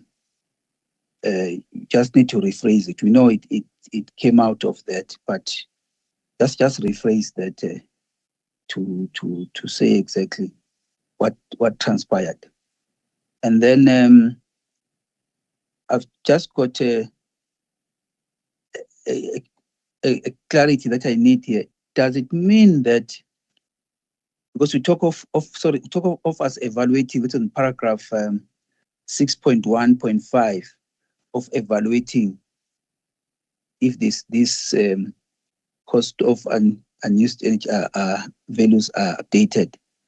In other words, there's no change in formula or any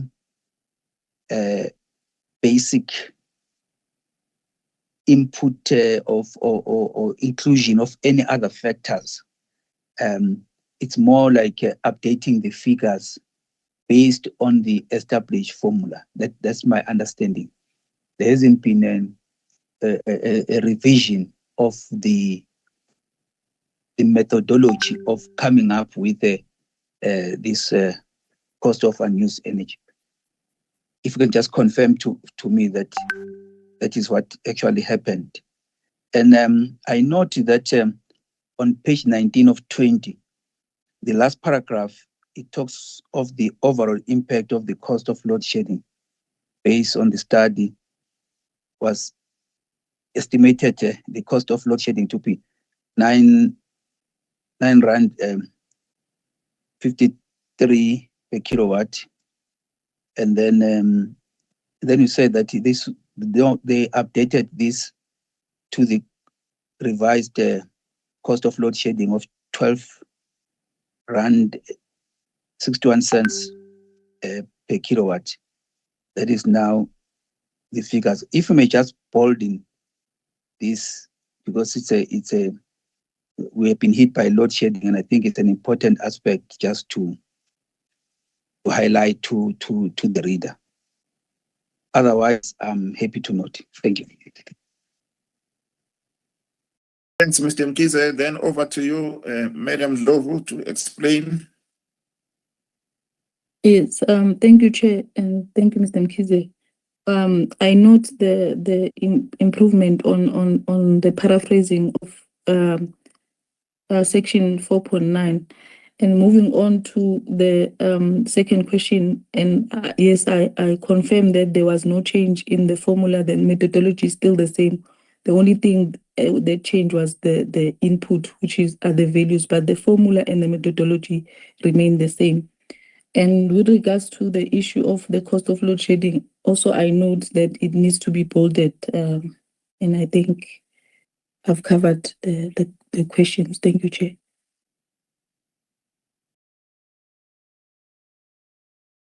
All right, Mr. Mkize, just to check whether you are covered. I'm covered, Chairperson. Thank you. Thank you, Madam Ndlovu. All right, I see Mr. Bukula, your hand is up.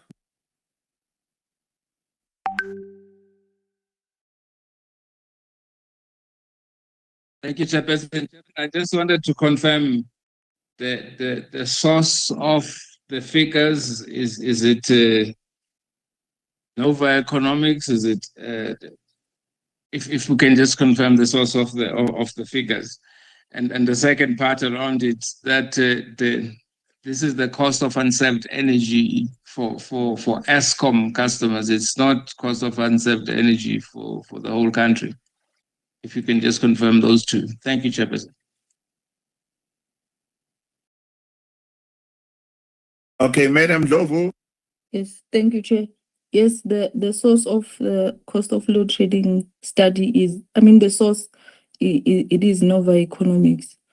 And with regards to the second question, yes, the cost of unserved energy is based on, yes, ESCOM, because the the consumption or the sales data is only based on ESCOM, but the overall GVA numbers is for the whole country. Thank you.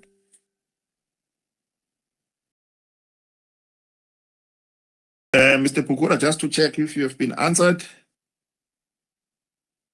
Yes, I have been answered. I think maybe my next question would really be a follow-up question as to whether Nova Economics was commissioned by ESCOM, or this is just their own study from figures that they obtained in the public domain. Thank you, Chair. Okay. Thank you, Chair. I stand to be corrected, but I think the one that I'm sure of is the initial one that was commissioned by ESCOM. But as far as the update, I'm not sure if Nova did it independently or it was part of ESCOM's request. Is there anyone in the team maybe who can help about the subsequent ones?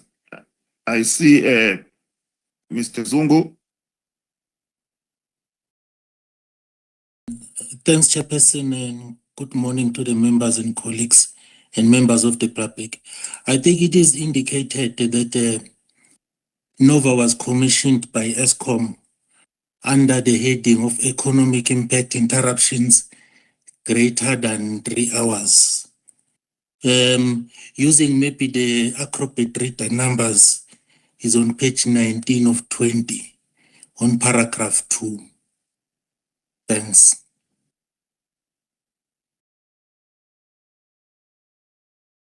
Thanks, Mr. Zungu. I think then on that note, may I ask that we go to the recommendation which is in paragraph 14.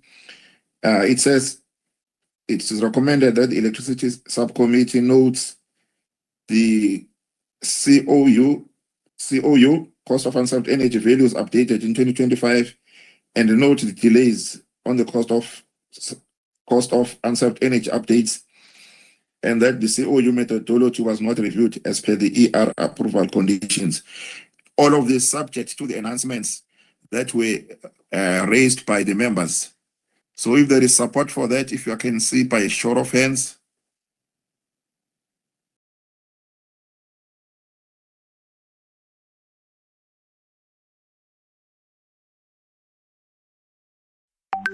I see. I know I raised my hand to support, but I think once you've counted the votes, I just want to clarify something. All right. Thanks, Mr. Voting, yeah. Okay, Mr. Pukula, and then Advocate Sitole, Madam Simane, Mr. Mkize, Madam Maseti, and myself. So thank you for that. And then let me then go back to Mr. Pukula. He wanted to raise a certain issue. Thank you, Chairperson. Chairperson, I see the reference that Mr. Zungu has done, that we must go to page 19 of 20, but it doesn't what I was asking, and I think that the previous presenter who said he'll still find out, can she just find out around the update? Because the paragraph that I read here doesn't say that the updates now have been done. I mean, it says the ESCOM commissioned an independent economic study conducted by Nova to estimate the total cost of load shedding. This study utilized methods, but I don't know which study is this one now that ESCOM is referring to. And all I was asking is the figures that we have, are they those that done by Nova? Because in the submission, you also see that this was done in 2023. You could just confirm that. Yes, Chair, I can confirm that it was done by Nova and it was commissioned by ESCOM. Thank you. Okay, thank you, Madam Lobo. Are you answered now, Mr. Bukula? Yes, I am answered, Chair. Thank you. So we've now come to the end of the open session with the public, and therefore let me take this opportunity to thank all members of the public in the various platforms that participated in this meeting. Thank you very much, members of the public. And now I'm going to ask IT to switch on.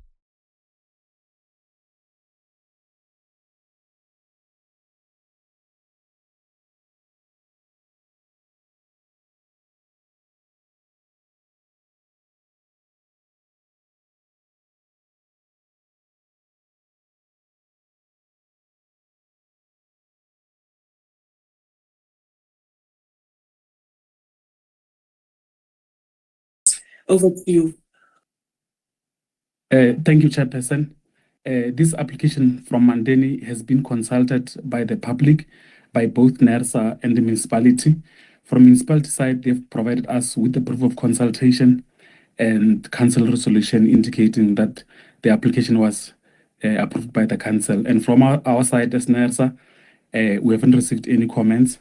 And with regard to the cross-subsidization, it was done from the audited AFS, and the cost of supply was revised because of changes in ESCOM tariff, and the COS is also based on audited AFS.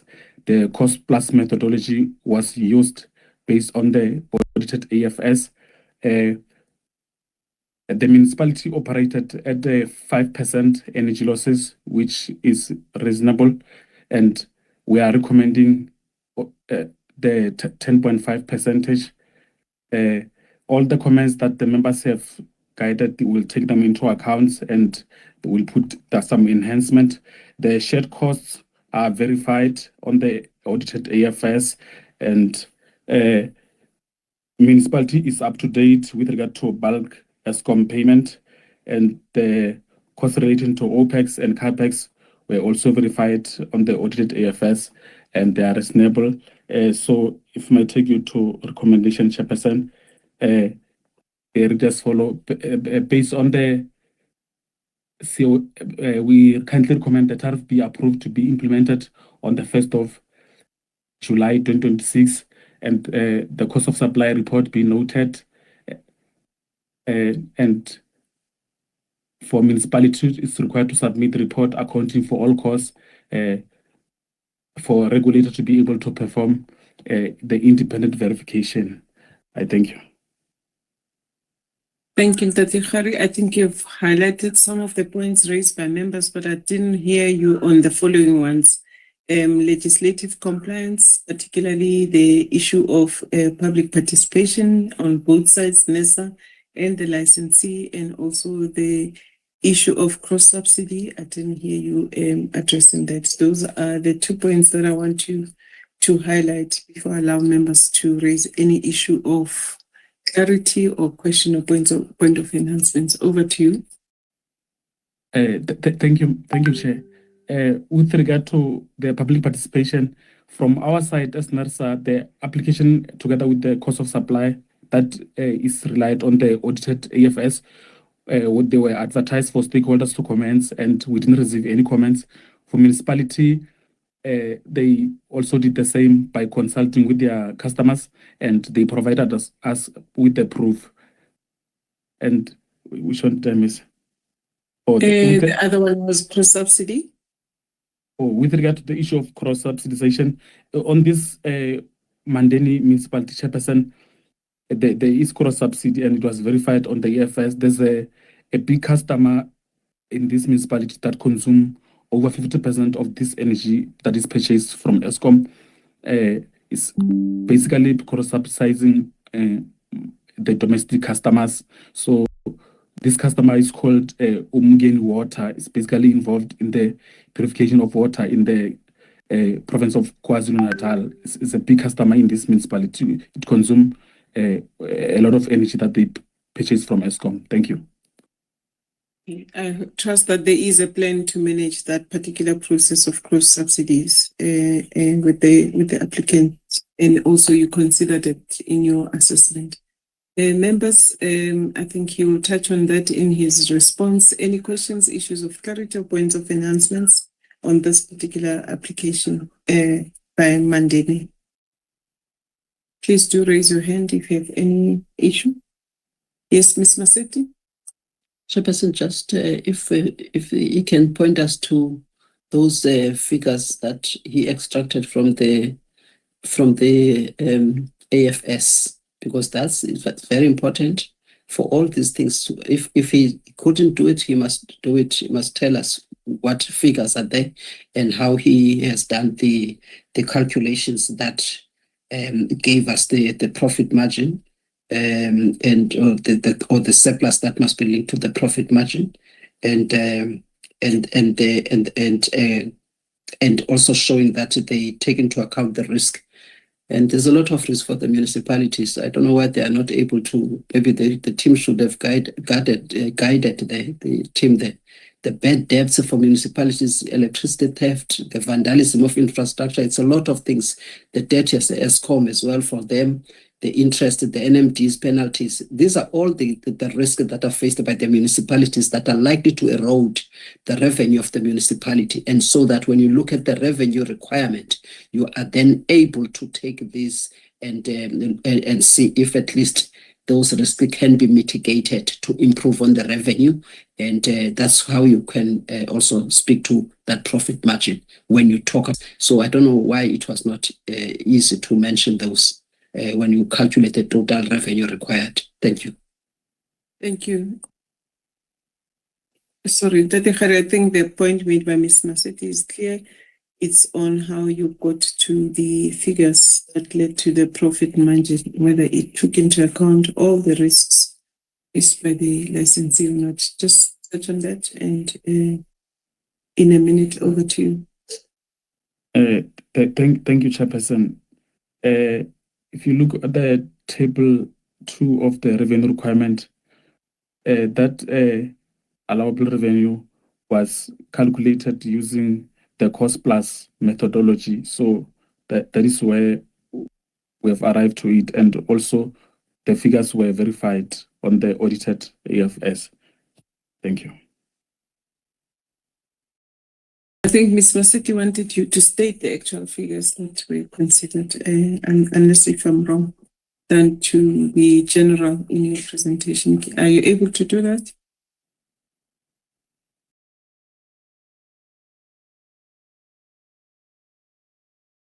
The revenue requirement, okay, maybe let's allow my HOD to come in. Okay, Tate Ramhulu. Thank you, Madam Chair and members. When we did assess the COS of the municipality, we made sure that we checked the audited financial statements in terms of all the inefficient costs, and all the inefficient costs were disallowed, and also we make sure that all the costs that were not supposed to be in terms of the surplus are not part of the allowed costs. And also when one has to look at the revenue requirement, the cost has to be disallowed because they are not efficient costs. But what the team did was to verify all the costs to make sure that only the prudent costs are part of the application and also the decision. That's what the team did in terms of. Talk about the risks that these are the risks that we take into account. Just mention them briefly and then we go into that, because if you give an assessment in general to say all inefficient costs were not taken into account and we don't know, you make us want to probe more and say what were those. So if you can assist and just state them, I think that will assist the members in understanding how you went about with the analysis. Otherwise it makes us come back to you and ask questions again. Ms. Masetti, your hand is up when you come in. Thank you, Chairperson. You've covered me, actually, Chairperson, because I think. Thank you, Chairperson. You've covered me, actually, Chairperson, because I think it's actually the project leader even directed me properly there than to generalize on obvious, really, because I don't think Mr. Avasay actually answered anything here. If I refer to the table, maybe I can just find out from that capital expenditure, that table 2, the project leader was very correct there to refer to that table. It's only that maybe in the way that you explain when you put the notes and also the others, you must then show how the total revenue of the municipality is likely to be eroded by the challenges, the risk that the municipality is facing. For instance, these NMD penalties, if they increase, they are likely to make it difficult for the municipality. The ESCOM debt and the interest there that is associated with that, when you look at it, then you can add that where it's applicable by the customers of the municipality. That again raises issues. That deficit as well, if it can improve the revenue or stream of the municipality. Those are the kind of things that you look at, and therefore, hence you've got that's the issue of the surplus there that you must then link it to say it is the profit margin, but you have taken into account all of those things that are likely to threaten the revenue of the municipality. Speak to the issue of the risk-based profit, which you reflect it as surplus. I hope this now will assist going forward. Thank you. Thanks, Ms. Masetti. Mr. Hari, are you able to assist the members in clarifying those points highlighted so that we can consider the recommendations? Over to you. Thanks, Chair. And I understand Ms. Masetti's question is the risks such as the NMD, the interest, they've got a very negative impact when it comes to the profitability of the municipality. They impact negatively. But municipality currently, when we're doing our analysis, when we're engaging with them, when this 24-25 financial year was ending, they were owing ESCOM, but now there's a bit of some improvement up to like now when we're engaging. They are not owing ESCOM, hence we indicated that in our analysis. Thank you. Any inefficient costs that were not allowed that you want to highlight to the members, best specifying them? Yes, my apology about that. Yes, for this cost, our cost of supply is based on 24-25 information. The inefficiencies such as NMDs and interest that are not supposed to be passed to customers, they were disallowed, and yes. All right. I think it's on the basis that you have said that the municipality was complying with their bank account with ESCOM. Am I correct? That is correct, Chair. Okay, thank you. I don't see any other hand from the members. Members, a show of hand, can I get an indication that you do support the recommendations? They are on page 4002 to 403 of the submission. Thank you, Ms. Masetti. Thank you, Mr. Majola. And also support, I don't know if we've lost Mr. Mkiza, I don't see his hand. Just go to the... Chairperson, I think he lost connectivity. I'll try and regain. He's back now, ma'am. Okay, all right, thank you. We then move on to the next application, which is an application from Manzopa Municipality. Ms. Tanda.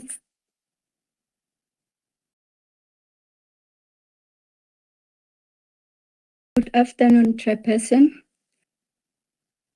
the members and the colleagues. Manzopa is the municipality based in Free State. I will start with the consultation. The tariff increase were tabled at the council meeting held on the 31st of March 2026 and was approved. The stakeholders were consulted and the evidence was submitted to NERSA, which is attended register. And NERSA received the application on the 31st of March together with the revised COS, published both on NERSA website and social media platform. No comment or objection were received from the public. The municipality is applying for 11% across all stakeholders' comment category. The electricity department, the performance is not satisfactory as evident with the deficit. ESCOM debt interest, the municipality confirmed that they have made an agreement with ESCOM. However, the results will only show in the 2025-26 financial year.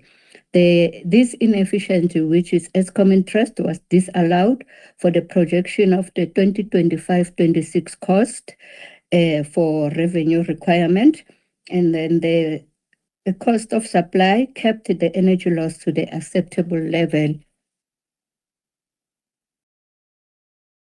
Municipality submitted the revise, and the reason being the change in the tariff structure of Eskom, which is ERSA. The licensee opted for the cost plus methodology in the cost of supply study. The costs relate to OPEX and CAPEX. The COS information included assets were verified against the submitted audited annual financial statement for 2024-25 financial year, including the submitted asset register as required in the section 18.7. We ensure that the 9% surplus is not overstated, aligned to the policy position, kept within the 10 to 20% as per framework, in line with the risk-based emerging acceptable. The cross-subsidization, the COS results show industrial and commercial customers are subsidizing the domestic customers. 90% of the licensee customers are domestic. We note all the members' comments have been and will be taken into account and the RFD enhanced accordingly. I therefore request the committee to decide that the tariff are based on the cost of study are approved as recommended in the tariff analysis section for implementation by the municipality with effect from 1st of July 2026. The cost of supply study submitted by the municipality be noted. The municipality is required to submit a report accounting for all the costs that have been noted in the cost of study to enable the regulator to perform its independent verification process. The municipality is on a quarterly basis, a specific measurable achievement, realistic and time-bound energy loss reduction report of the for the regulator to manage implementation by end of 30 September 2026 and thereof on a quarterly basis. I thank you. Thank you, Ms. Tanda. But before I hand over to the members on the issue of the public consultation, you only mentioned the side of NESA. Can you tell us on the side of the municipality as to what happened? And as well as the issue of surplus, you just mentioned that the 9% is acceptable. And I think we've been what you did to go and get to that 9%. What are the percent linked to the risks in line with the EPP and also the framework? I think you didn't touch on it. If you can just try and cover that so that we can open up to members. Over to you, ma'am. Okay. Yes, the municipality have consulted their stakeholders and they attended registers of their and they submitted the attended register as a proof. And then as for the 9% kept, I said it was kept within the framework and in line with the risk-based margin. Okay, the attendance And in then terms of the municipal process, can you explain whether there were comments or not? How were they taken into account? And also the NESA side indicate whether there were comments or not. Attendance register does not mean that there were comments. All that we want to see is that there were comments raised and they were taken into account by the municipality on their side.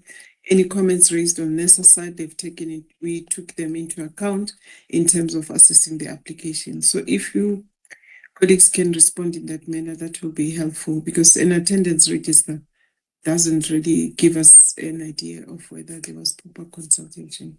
It needs to be an attendance register, comments received, and how they were addressed by the municipality, even though it's their process. The same on NESA side, comments received, how we've addressed them. If there's none, there's none.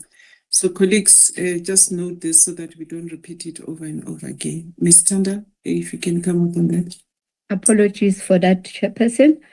On the NERSA side, no comment. On the stakeholders of the municipality, no comment were received. Okay, I think I'm covered. Members, any questions, issues of clarity in relation to this particular application from Manzopa? I don't see any hand. Members, the recommendations were read into the record. Can I, by show of hand, get an indication that you support them? I'm struggling with convene to really go to the recommendations, but they have been read into the record. Thank you, Mr. Mkize, Mr. Majola. I do support. Ms. Maseti, I don't see your hand. I'll abstain, Chairperson, of this one. Okay, thank you. That is noted. It will be recorded as such. We move on to the next one. It's Matatiele Municipality. Mr. Khari, it's your application. Over to you. Thank you, Chairperson. This application from Matatiele Municipality has been consulted by both the municipality and ourselves as NERSA. Ourselves, we didn't receive any comment in relation to this application, and from municipal side, there were comments. Municipality initially wanted to propose a higher percentage, which is 11, and because of the engagement with stakeholders and the current economic condition, they agreed to a lower percentage, which is 9.10. That's what the municipality is currently proposing, and the risk associated with the surplus of this municipality is the high percentage of the bad debt, which is a big risk, and there is no cross-subsidization, which is why were verified on the audited AFS, and the cost-plus methodology was used to calculate the surplus. The municipality submitted a revised COS, which is because of changes in ESCOM tariff, and the losses from municipality, they are looking good at 7%. The challenge is and municipality indicated that it is because of a bad debt, and they are implementing strict measures to make sure that the customers are paying and they're doing what is good. With the issue of bulk payment, the municipality is currently up to date with the payment of ESCOM account. The issue related to the OPEX and CAPEX were also verified on the ESCOM, on the audited AFS, my apology, and the guidance from members will be incorporated and will enhance our RFD. Can I take you to the recommendation, Chair?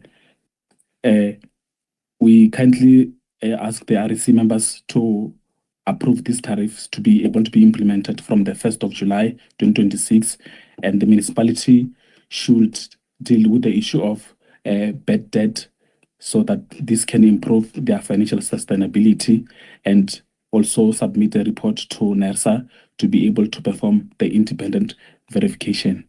I thank you, Chair. Thank you, Dr. Khari. Members, any questions, issues of clarity or points of enhancements on this application? Ms. Maseti. Chairperson, the enhancement here, because I think some of the risk there, he articulated them as guided in terms of what is threatening the revenue of the municipality and so forth, and that's why there's this deficit.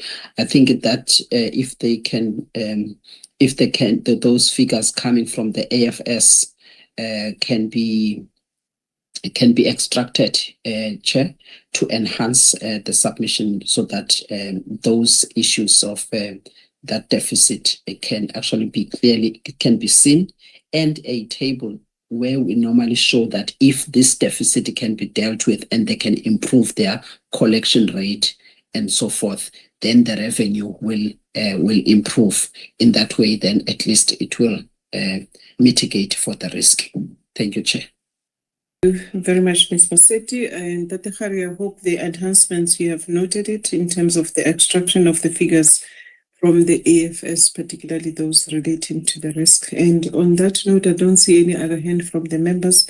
Can I get an indication that the members support the recommendations as read into the record? By show of hand, thank you. I do support. Thank you, Ms. Maseti. Thank you, Mr. Mkize. Thank you, Mr. Majola. We then move on to the next one after Matatiele, which is Mbizana. Mbizana.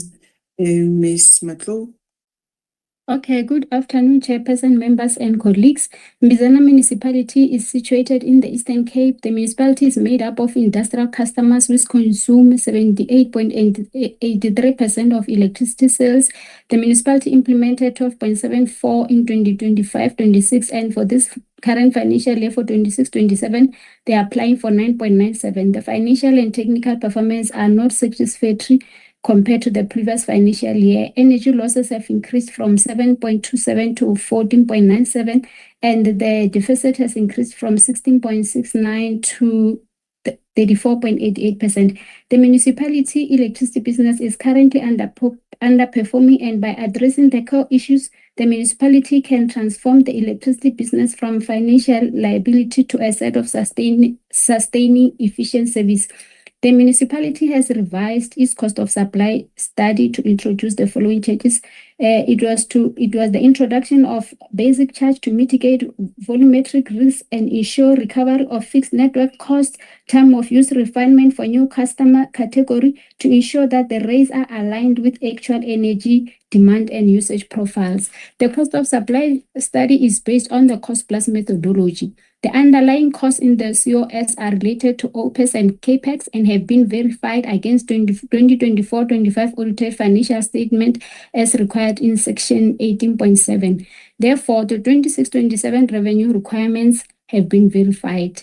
In terms of the surplus, we have, the municipality is applying for a surplus of 11.3, which is based on a surplus factor of 9%, and we have ensured that the surplus is not overstated by following policy position 20 in the framework. And with regards to 9% surplus that is linked to the risk, we also considered the risk with regards to the profit margin. The risk that have been identified is the high energy losses as the municipality is operating at a deficit, and another risk that we have been identified was the financial performance of the municipality is not satisfactory.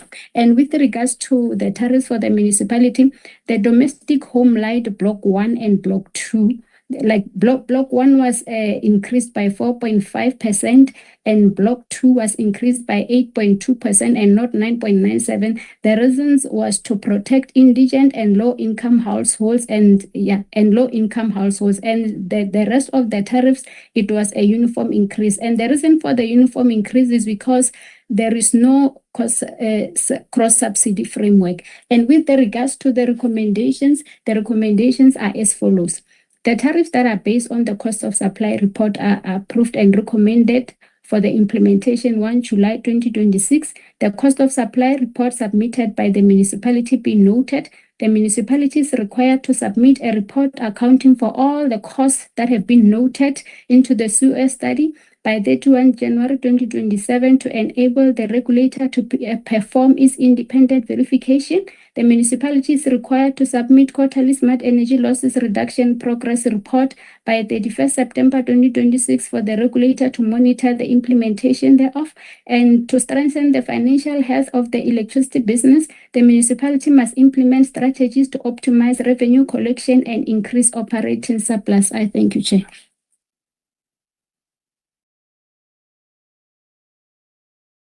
Thank you, Ms. Mato. Before I allow the members, maybe I have missed your speedy presentation on the public consultation. If you can just repeat it for me, I'll appreciate it on the NESA and the Munich side. My apologies, I think I missed that one. From the municipality side, the municipalities has consulted from their side and they have submitted the proof of consultation. And on the NESA side, the application together with the cost of supply study, they were published on the NESA website and we did not receive any comments from the stakeholders. And from the municipality side, when they do their public consultation, there were no comments received. I thank you, Chair. Thank you very much. Members, any questions, issues of clarity that you believe have not been adequately covered in the presentation? or when you read the application. Thank you, Ms. Masetti. You may come in. Thank you, Chairperson. It's for enhancement because Ms. Motlo, you keep on not addressing this issue of the surplus. It's not, you can't just say that we verified, but you don't. Should have, you must just try to get to the table. And when you are in that table showing the deficit and all of these other losses, because you are even stating that the municipality is not performing very well. So when it is not performing very well, remember what we're supposed to do. We're supposed to compensate based on in the efficiency of the municipality. Already there are areas that the municipality is not efficient on, which you also stated out. So they must be very clear. And then number two, it cannot be right that we just give them or a profit margin of say 9%, for instance. It's like now, remember we compensate for good performance. So when you give them a profit when they are not even making that profit, it becomes an issue. So instead, why do you give them 9% and not less?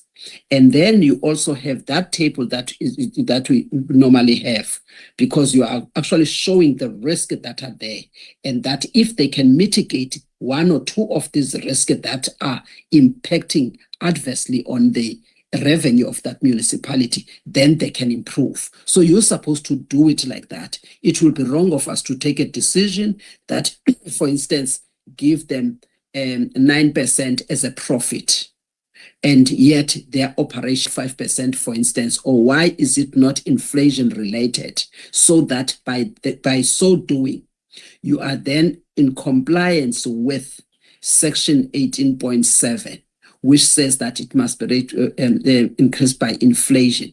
And then the municipality, to improve its financial thing, because it's not operating efficiently in this area and that area, it must address these risks that are impacting negatively on its revenue.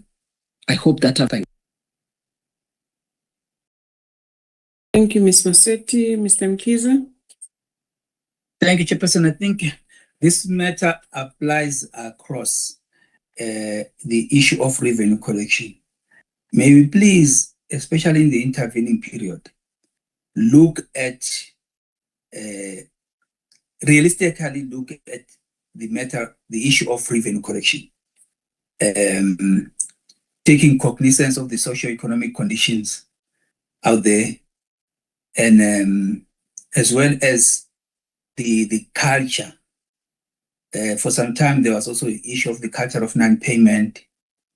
If you look at all the services increasing, water, electricity, as well as on the food side. So may we please, when we say they must improve revenue collection, let's walk the steps with these municipalities, so we are realistic in looking at them. Because there is also the risk that when you increase the tariff, you may not, I know there's issues of elasticity, which I think must also weigh in, because you can have a situation where you increase and then you don't get the sales that you expect. But this is just an issue I'm saying should be covered throughout. Yeah. Thank you.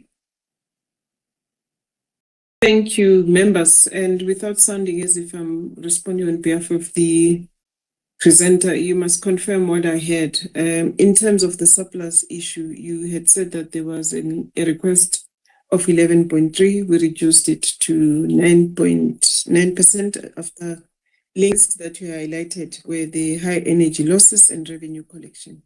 Confirm that so that you don't repeat it, but add anything else that you have to add in terms of responding to members. Over to Ms. Matlo. Okay, Chair.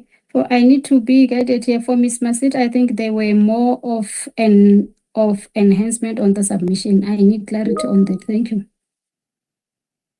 I think she wanted you to highlight issues of risks, linking that 9% to the actual risks. If you can mention them such that he can interrogate whether they are well considered or not. Okay. First of all, what we know, what we normally do in terms of this assessment, we normally check the 24-25, the total. We check the total assets against the value of the depreciation, and then thereafter, we consider the risk that are associated with the return that is being given to the municipality. After we have decided, then we need to apply our mind and decide whether the risk is minimal or what, and then that's how I have done in assessing the risk. Thank you. But again, don't be general. Give the actual figures of what you have done, because you've told us you got to 9%, but you're not telling us the risks in terms of amounts and exactly what are those, so that we can ensure that these are answered very well. Okay, Chair. In terms of sorry, Chair, in terms of the risks, I checked in terms of the AFS for the municipality. I think it was 1.6 million for the total assets, and for the 6 million for the depreciation in terms of the assets for Mbizana. And then we also assess we assess the total assets of 1.6 million from Mbizana, and also for the depreciation, and we assess in terms of the 24-25, and also we takes into account the issue around the non-payment, and also the issue around the energy losses. With the energy, the figure for the energy losses and the deficit, they're on the submission. However, my laptop is giving me problem. I won't be able to, I don't know them by heart. Thank you. So basically, you're saying the risk you identified in considering the return was the high energy losses, the revenue collection, and non-payment of the bulk account. Am I correct? No, they are up to date with the bulk payment of the bulk account. I identified high energy losses and non-payment. Thank you. Okay, which impacts on the revenue collection. Okay. Members, are you answered, Ms. Masetti and Mr. Mkhize? Ms. Masetti? Yes, Chairperson, I'm answered. What I've asked, she should know this, and Mr. Matebula, if you can assist.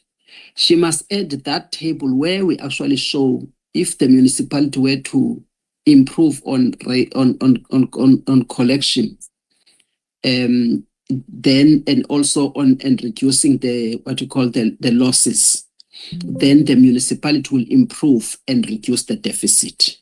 So those are the areas that she must demonstrate, because those are the key risks that she identified, which are a threat to the revenue of the municipality. Also, just to link up that 9% that you have allowed to those kind of risks, to indicate that at least for the municipality to be sustainable and be able to continue to provide its service, 9% will therefore mitigate and assist in that provision of the regulated service. If you take what I've said the way that I've said, then you will be able to put that enhancement. Thank you.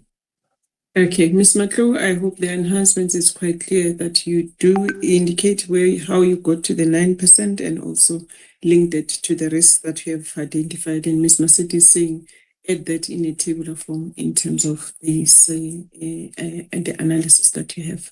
Mr. Mkhize, were you answered? I'm covered. Okay, thank you very much. As I said, it's general applicable.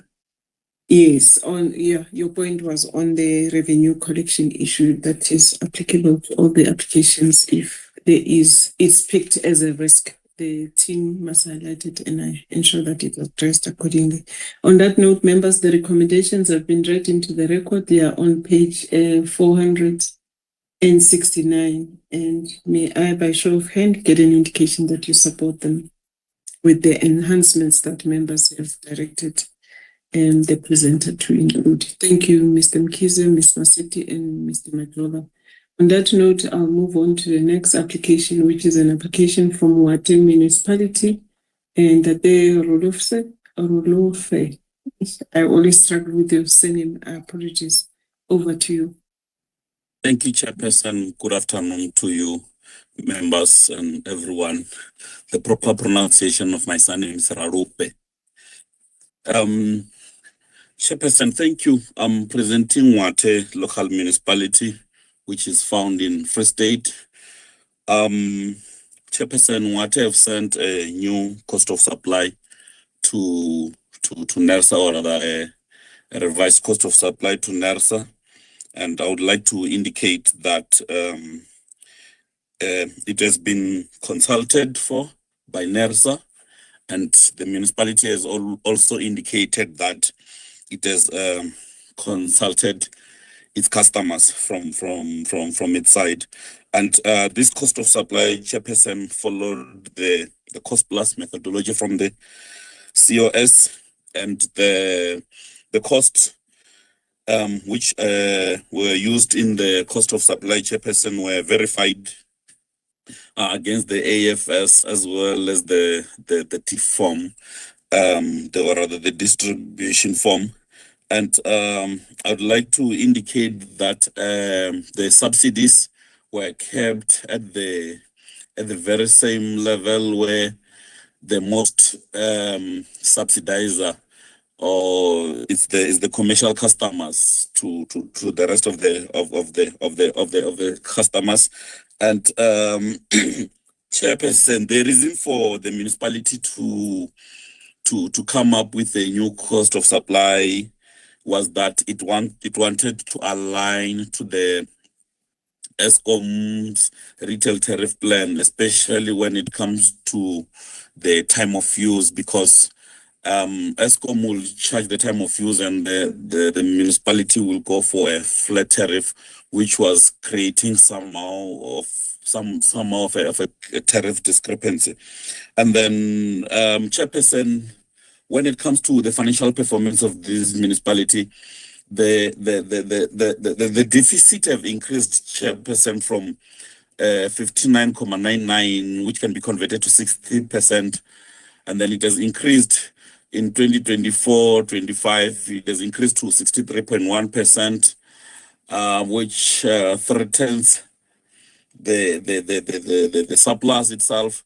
And the energy losses, they slightly decreased from 39 to 35%, and which is something which we can encourage the municipality to do, even though the energy losses are still quite high. And I would like to the total foregone revenue emanating from the total energy losses, it's around 134.3 million, and which also threatens the surplus of the municipality, and also the ESCOM interest of 86 million. It is also a threat to the surplus of the municipality. Then the Chairperson, the municipality, upon its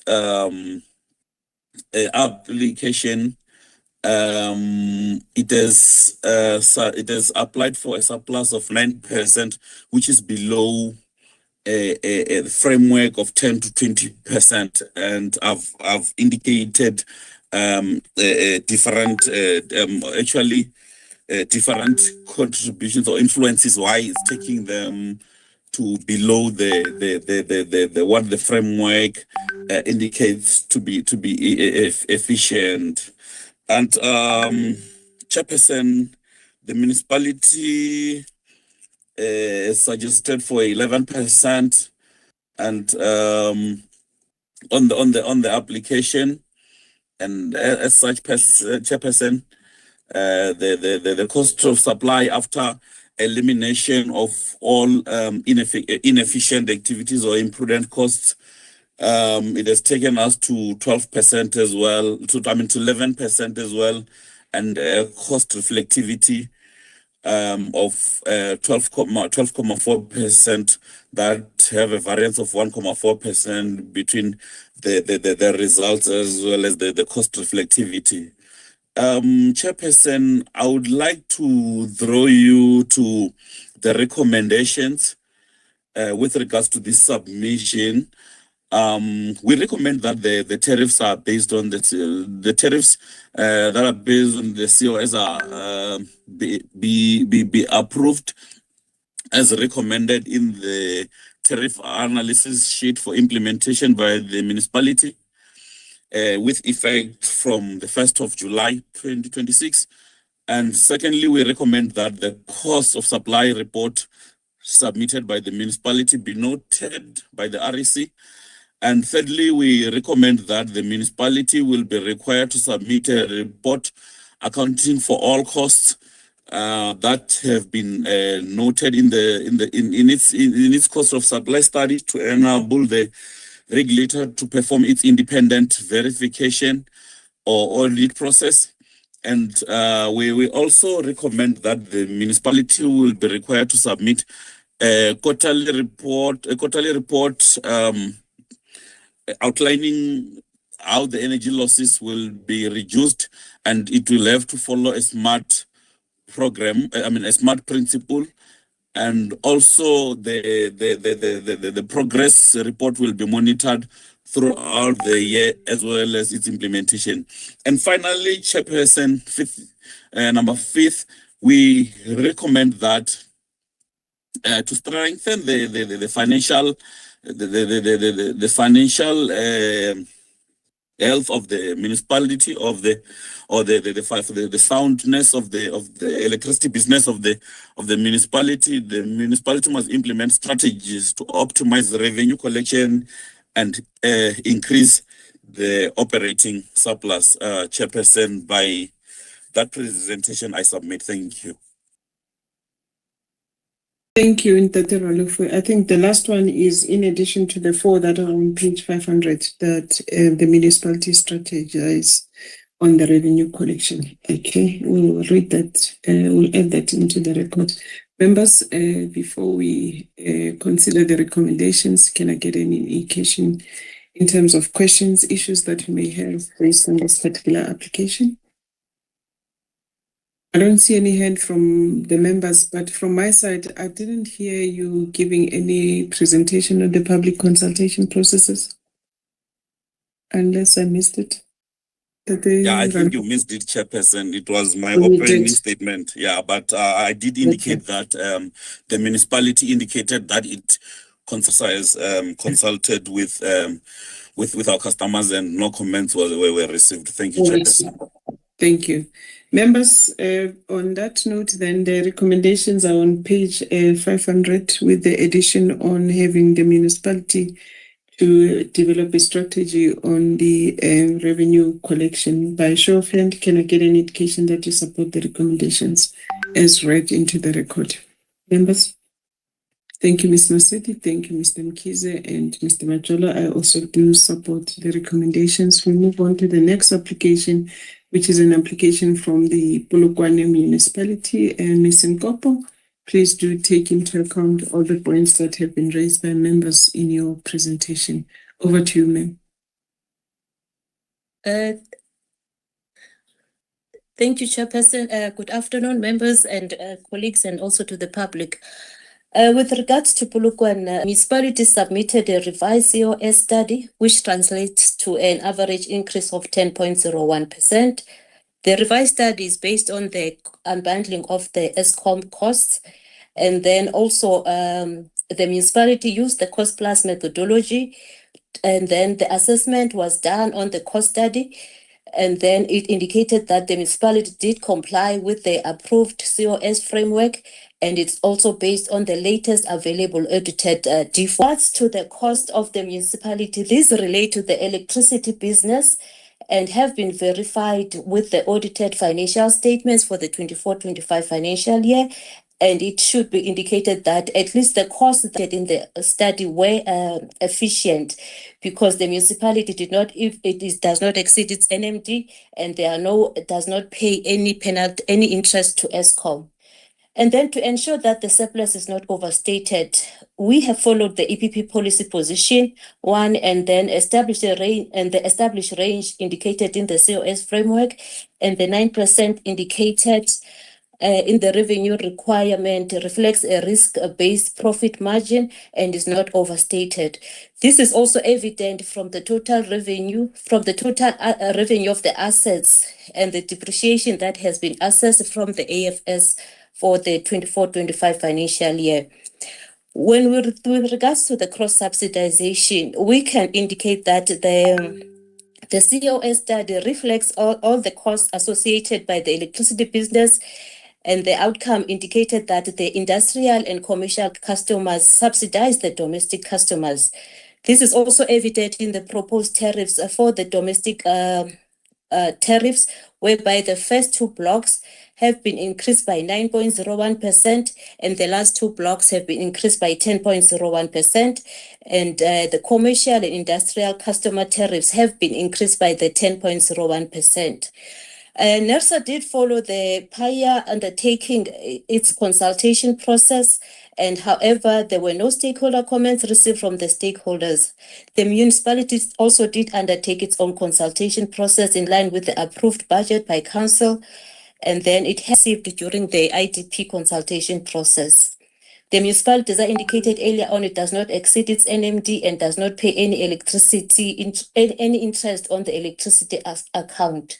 Thank you, Chairperson. And then the recommendations indicate that the tariffs are based on the COS approved as recommended in the tariff analysis section for implementation by the municipality on 1st July 2026. The COS report submitted noted the municipality is required to submit a report accounting for all the costs that have been noted in its cost of supply study to enable the regulator to perform its independent verification and audit by 31st January 2027. And also, Chairperson, I would like to indicate that the financial indicators of the municipality indicate a positive improvement due to the increase in the surplus, and then the energy losses are also within the targeted range, but the municipality will be informed that they should monitor their energy losses as they slightly increased in the 24-25 financial year. Thank you, Chairperson. Thank you, Ms. Nkopo. Well presented. Members, question, issues of clarity?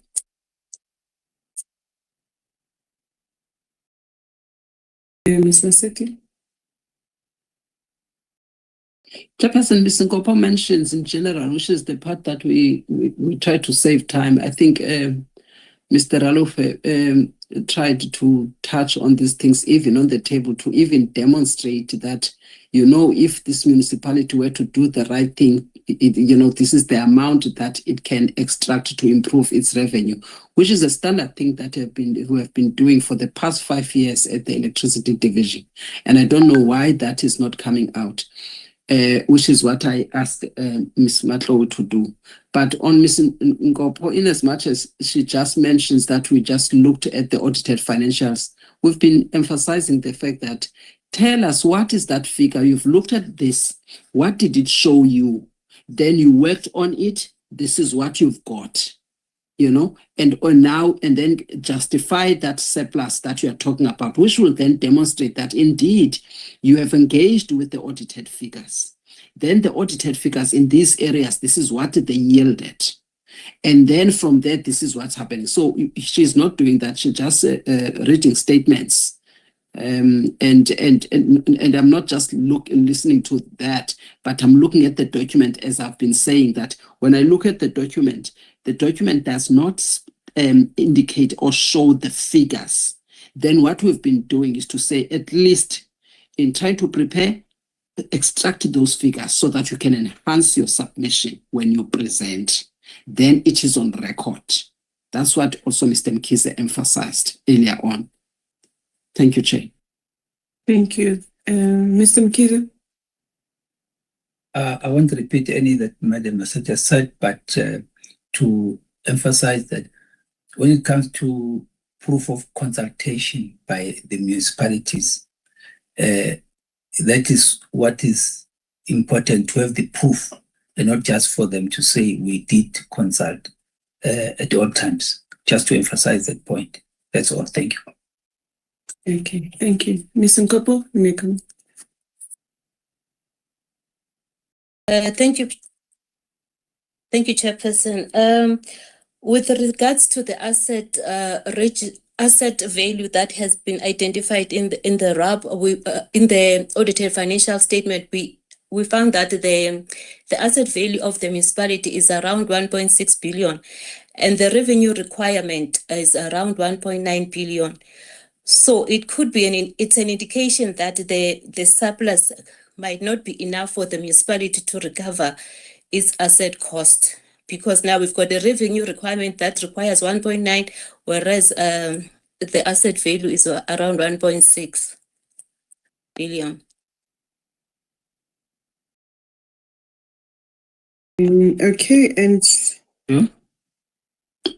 Can she tell us about the Chairperson too? You can just finish up this thing, because when you start there, I had showed that you start there, you do depreciation, you get to the rate of return, so that you don't just make a statement to say that we've got this asset value of the X amount, and therefore it's likely that it will not return. Kanjan, because you have to calculate the return. We can't be repeating this like step by step. No.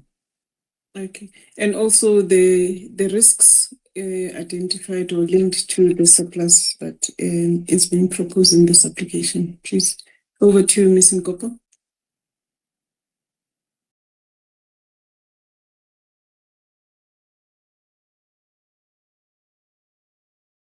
Chairperson, with this one, may I be assisted, because that's how I understood that. Yes, we've taken the depreciation and the asset value of the municipality, and then we've considered that the 9% for now it is sufficient. Also considering that the municipality is already operating at a surplus of 16%.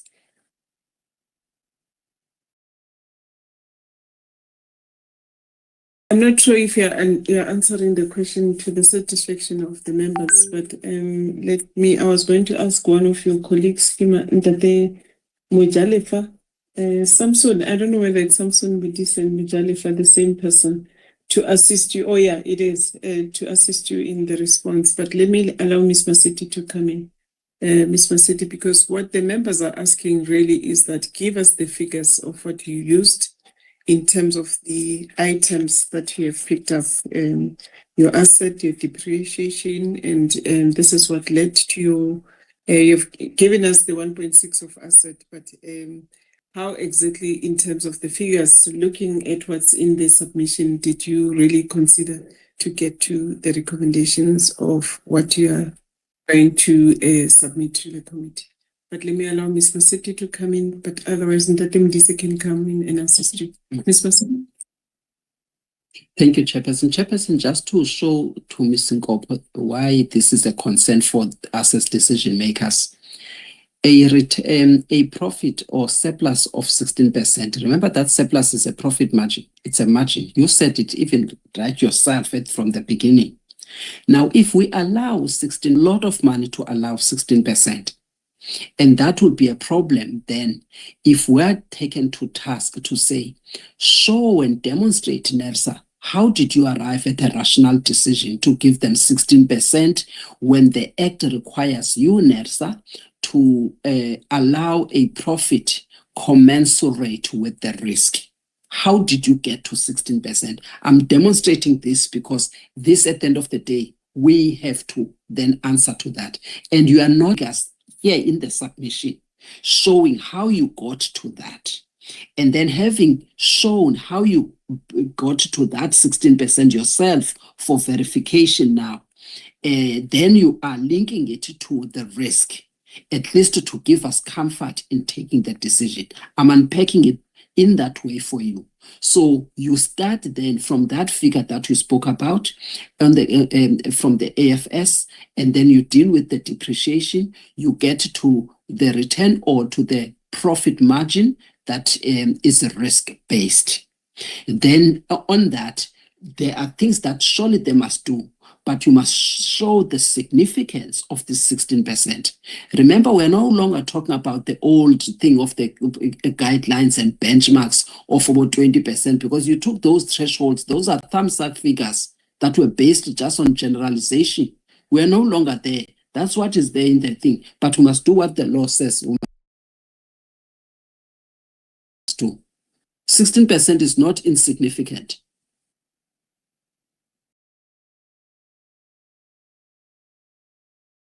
Nkopo, see, there is Khutatso Kekana. I don't know if you want to assist on this, but I thought we're coming, Khutatso. Good day, Chairperson. I'd like to assist Ms. Nkopo on the 16%. The 16% is also it was based on which we have audited from their financial statements. So I just wanted to assist on that part. Thank you. Ms. Nkopo.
Good afternoon, guys. How is everybody doing? Can you guys hear me? Yes, we can. Okay. Okay, just 2 or 3 things on my side, guys. I'm not going to be long. I trust everybody is well. I just want to check in quickly. Last week, how did things go in terms of our performance on social media? Well, not performance in terms of numbers, but in terms of was there anything glaring that happened, or was everything fine? Well, maybe we can start with you. For the days I worked, all was fine. I was off for most of the week last week. Or did you just work? You just worked what, one day? Yes, I worked only on Tuesday. Okay, I see. Okay. Lungelo?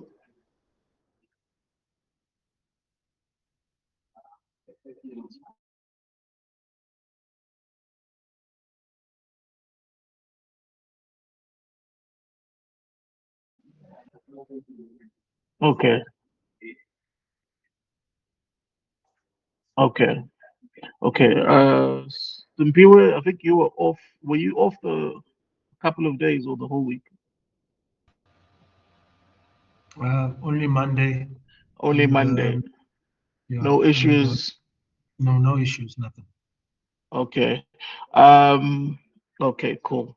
All right. Because like I said the last time, guys, we just need to be very careful in terms of like the mistakes we're making, especially like with the glaring errors. Like sometimes you can make like typing or typo errors, but even those, like we just need to try as much as possible to have our coffee and remain extremely focused. The errors are being taken very seriously. So I don't want a situation where we're getting in trouble for making silly mistakes. So just please watch every word, read every word, and read as well, please, just to avoid those mistakes. And then the second thing that I wanted to talk about was the our in the comments, like I'd just like us to every now and again just give a scrape, especially on Facebook and stuff, and let's try eke out those nasty comments that may come. I know it's not possible to watch every single comment because there's like literally thousands every day. But if you can just try our best, especially like on our posts, which have like a lot of numbers, just give it a sweep sometimes. And then let's just try just remove or hide some of those unwanted comments, especially when they sort of like start to target individuals in the organization as a whole. Yeah, so there's like some edgy and needless comments that come sometimes. So let's just try avoid those, um, and just deal with those. Um, right. And then yeah, like and then the final thing that I wanted to check on is just check in with everybody. Is how's everybody doing?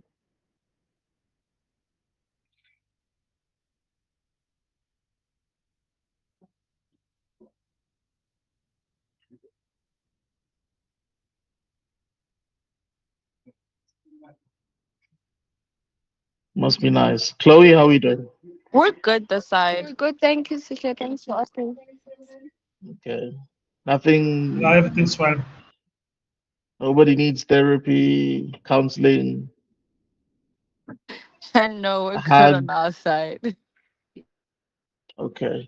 All right. Yeah. So it's just those things. In terms of the report, I've just been busy. Obviously, I was away the entire week last week. Uh, so pretty much still on catch-up mode. So, but I'll try my best to have that ready tomorrow, and then obviously you guys have access to that document. And then yeah, like please guys, as much as possible, let's keep those mistakes to like 0, 0, 0, 0, 0. And remember, in terms of the guys posting on, especially on main, uh, it's every 15 minutes, right? Mpumi? That's the standard, right? Uh, 10 to 15. Yeah, let's try our best to keep the tempo. I do see that our Facebook numbers are going up very nicely, so let's do more of that. And yeah, let's just keep on keeping on. I think we're working very well. The consistency is there. Let's just keep at it, really. More of the same, please. And again, mistakes to a 0, please. And then the final thing that I wanted to say, I nearly forgot about. I think this is probably more to Vana and Lungelo. Um, when we do those collaborated posts on Instagram and Facebook, so I think on Instagram, pretty much doing it properly in terms of tagging and doing inviting the collaborator and all of that. But unfortunately, we are forgetting to do the same thing on the Facebook side. So we just need to just ensure that we tag those same people and podcasts on the Facebook side as well. So not just on the Instagram. So the Instagram side is pretty much perfect. So we just need to take that perfection to Facebook as well. So that's for like Crossing the Line podcast, Sanendro, who else? Yeah, all those kind of people that we share this stuff. And then if there's an issue in terms of you can't tag a particular person, then you just send me a text, and then we'll just relay that back to them via email just to let them know that, look, we haven't tagged Debbie Knight, because Debbie Knight's profile doesn't allow us to tag, so that we let them know that, look, it's not our fault, it's actually Debbie Knight's privacy settings, because I know it does happen with some particular people. Like I was trying to do it yesterday for the other lady, but her profile just wouldn't allow us to tag her. But yeah, so we just need to let me know so that we can give them the necessary feedback on that as well. With that said, that's it. Okay, dokes, thank you so much, guys. Shout if the building's collapsing around you. Cheers, guys. Cheers. Thank you. Thank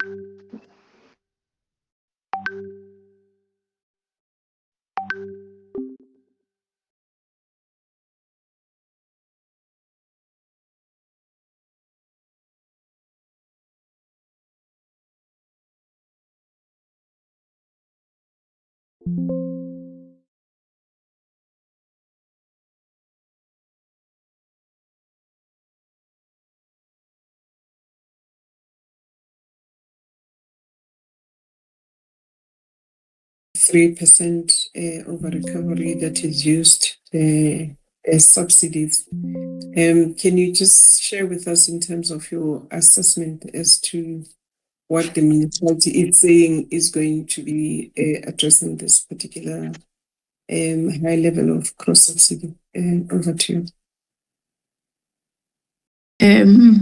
Thank you, Chairperson. When we looked at the asset register that was provided by the municipality, the depreciation matched what was reported in the cost of supply report, and we are therefore saying that the surplus of 9% is justifiable based on the report that was submitted. And insofar as the areas of risk, the losses have increased astronomically, and that is a risk for the municipality. They need to provide a report on how the losses will be dealt with in future. And then when it comes to cross subsidies, Madam Chair, this is a very small municipalities.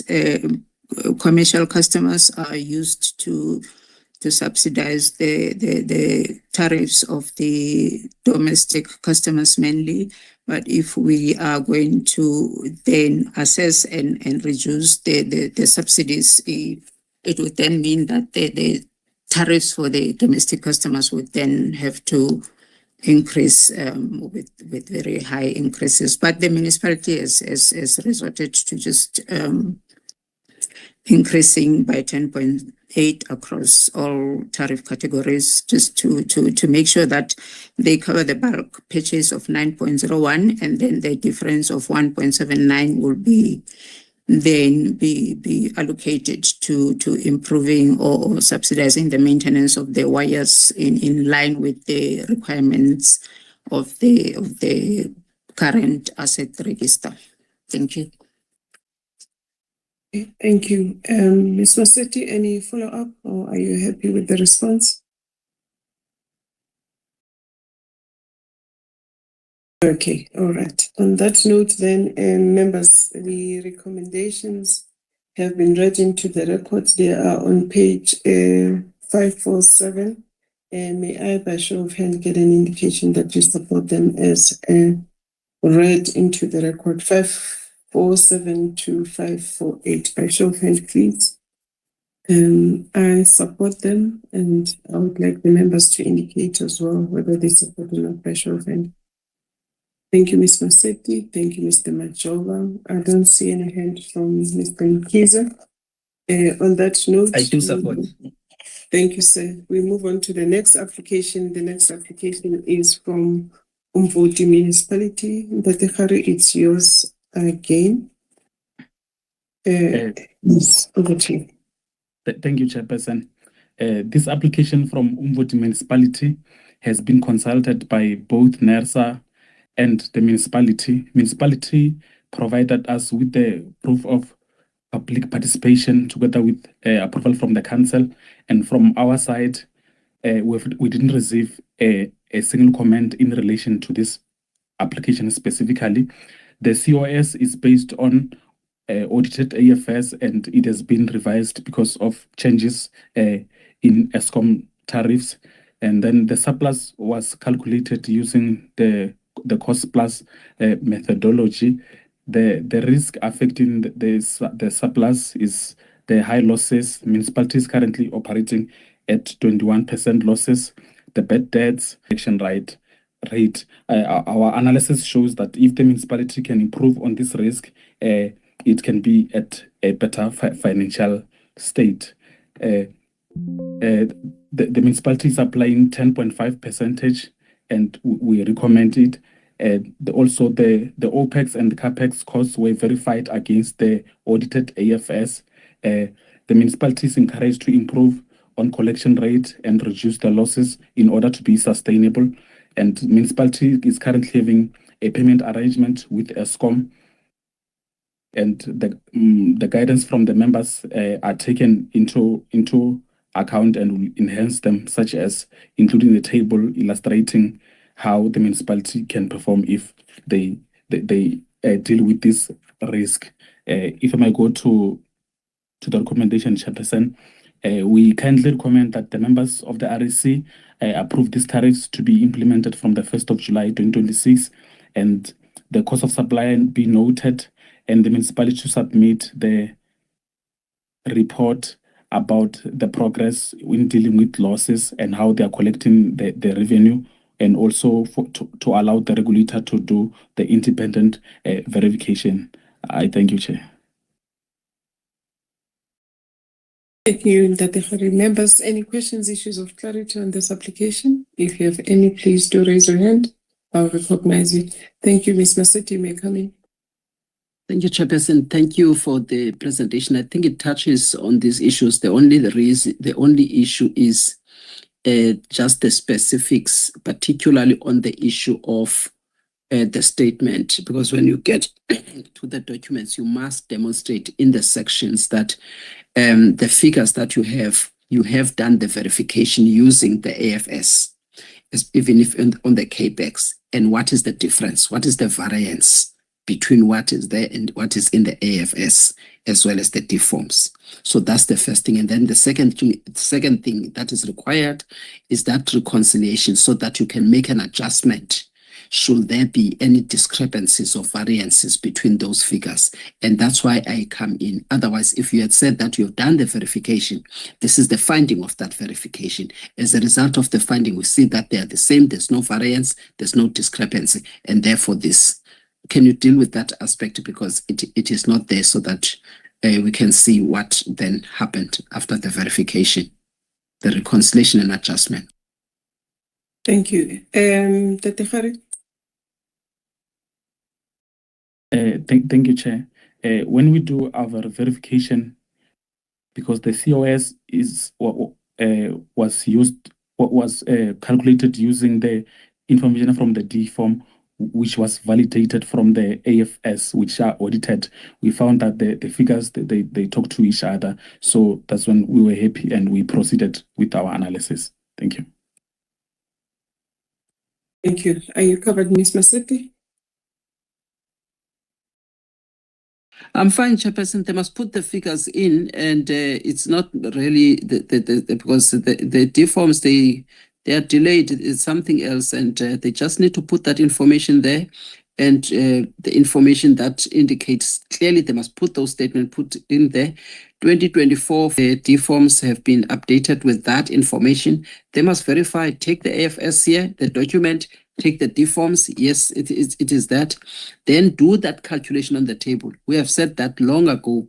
They must all include that table on, going forward, Chairperson, so that next time we don't waste time, so that we can see what can be improved.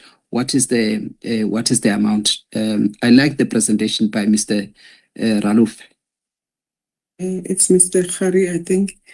what's it here? No, I- the Ralupe, oh, Ralupe, the Ralupe, in previous terms of one, the yes, yeah. of that one.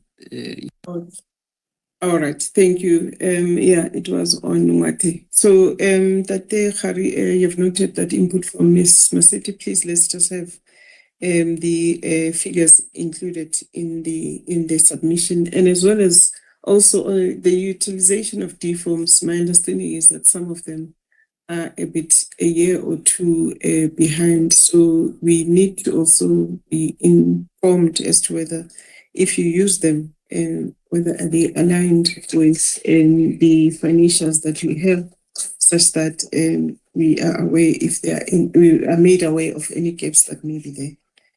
On that note, members, the recommendations have been read into the record. They are on page 568 to 569. May I, with the enhancements made by Ms. Maseti on the verification of the AFS figures and what's in the COS, can I get an indication that you support the application? I do support. Thank you, Ms. Maseti, Mr. Mkize, Mr. Majola. We move on to the next application, which is from Upongolo. Datera Muhulu, over to you.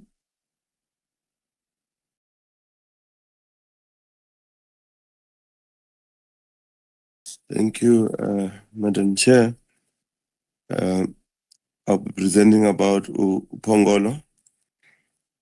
Upongolo is one of the municipalities based in KwaZulu-Natal, in the northern side of Zululand district, and the municipality has consulted its customers, and also it also has got a council resolution, and then we also publish Upongolo's tariff application, and then we didn't receive any response or comments from affected stakeholders.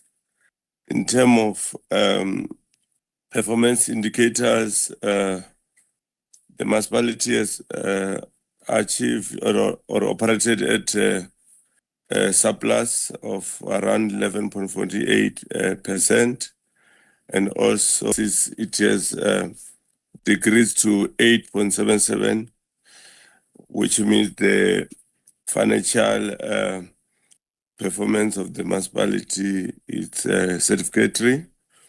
And then the municipality revised its own COS based on audited financial statement, which was also published for stakeholder consultation on 31 of March.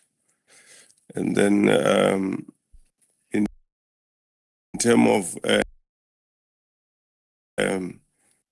auditing of the financial statements, in terms of focusing, we look at the FS and D forms, and we find that the focusing and also in terms of the operation expenditure is quite reasonable, and then the amount has been recommended as requested, and also in terms of it was based on cost plus methodology, and then the risk that we found out was the NNMD and also ESCOM debt interest, and the municipality indicated that they are now update with ESCOM payments, which means they've improved themselves also.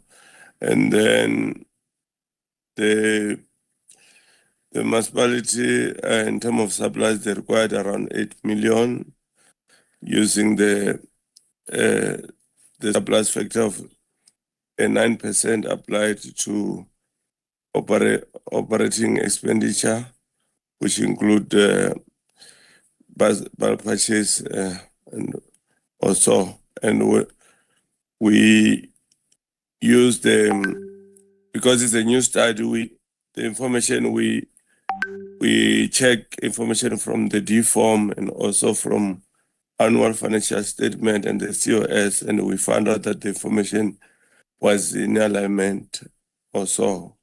We didn't have any discrepancies, and then we recommended a surplus in terms of section 15.1 of the ERA. Also, we specified that the tariffs by regulator must enable efficient licensing to recover the full cost of all licenses.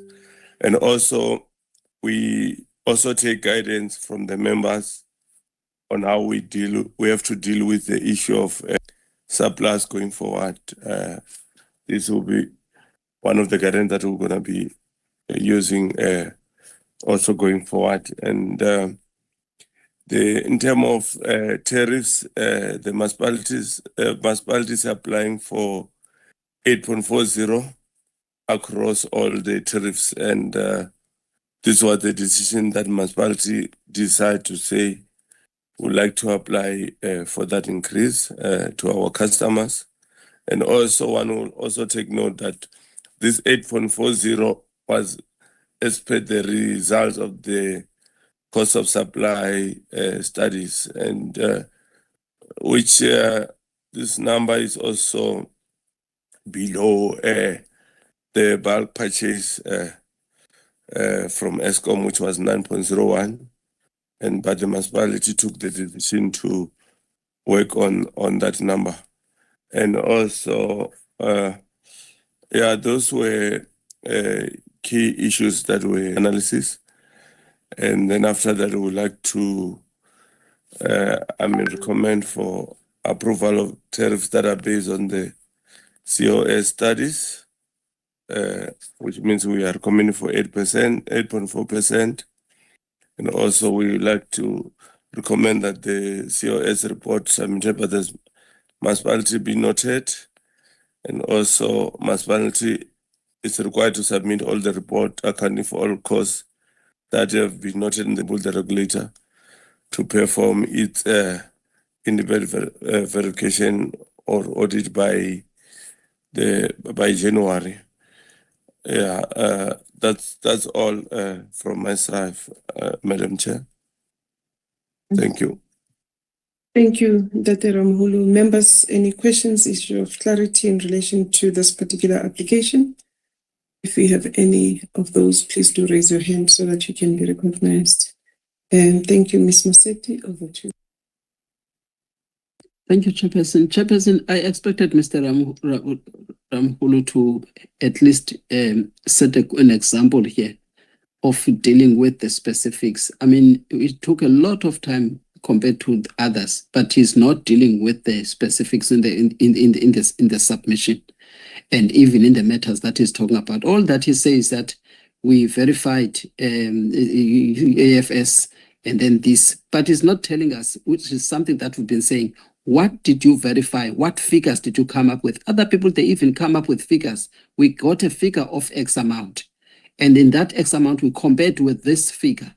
It gave us this amount. From there, we calculated the revenue required, which gave us X amount of the revenue required.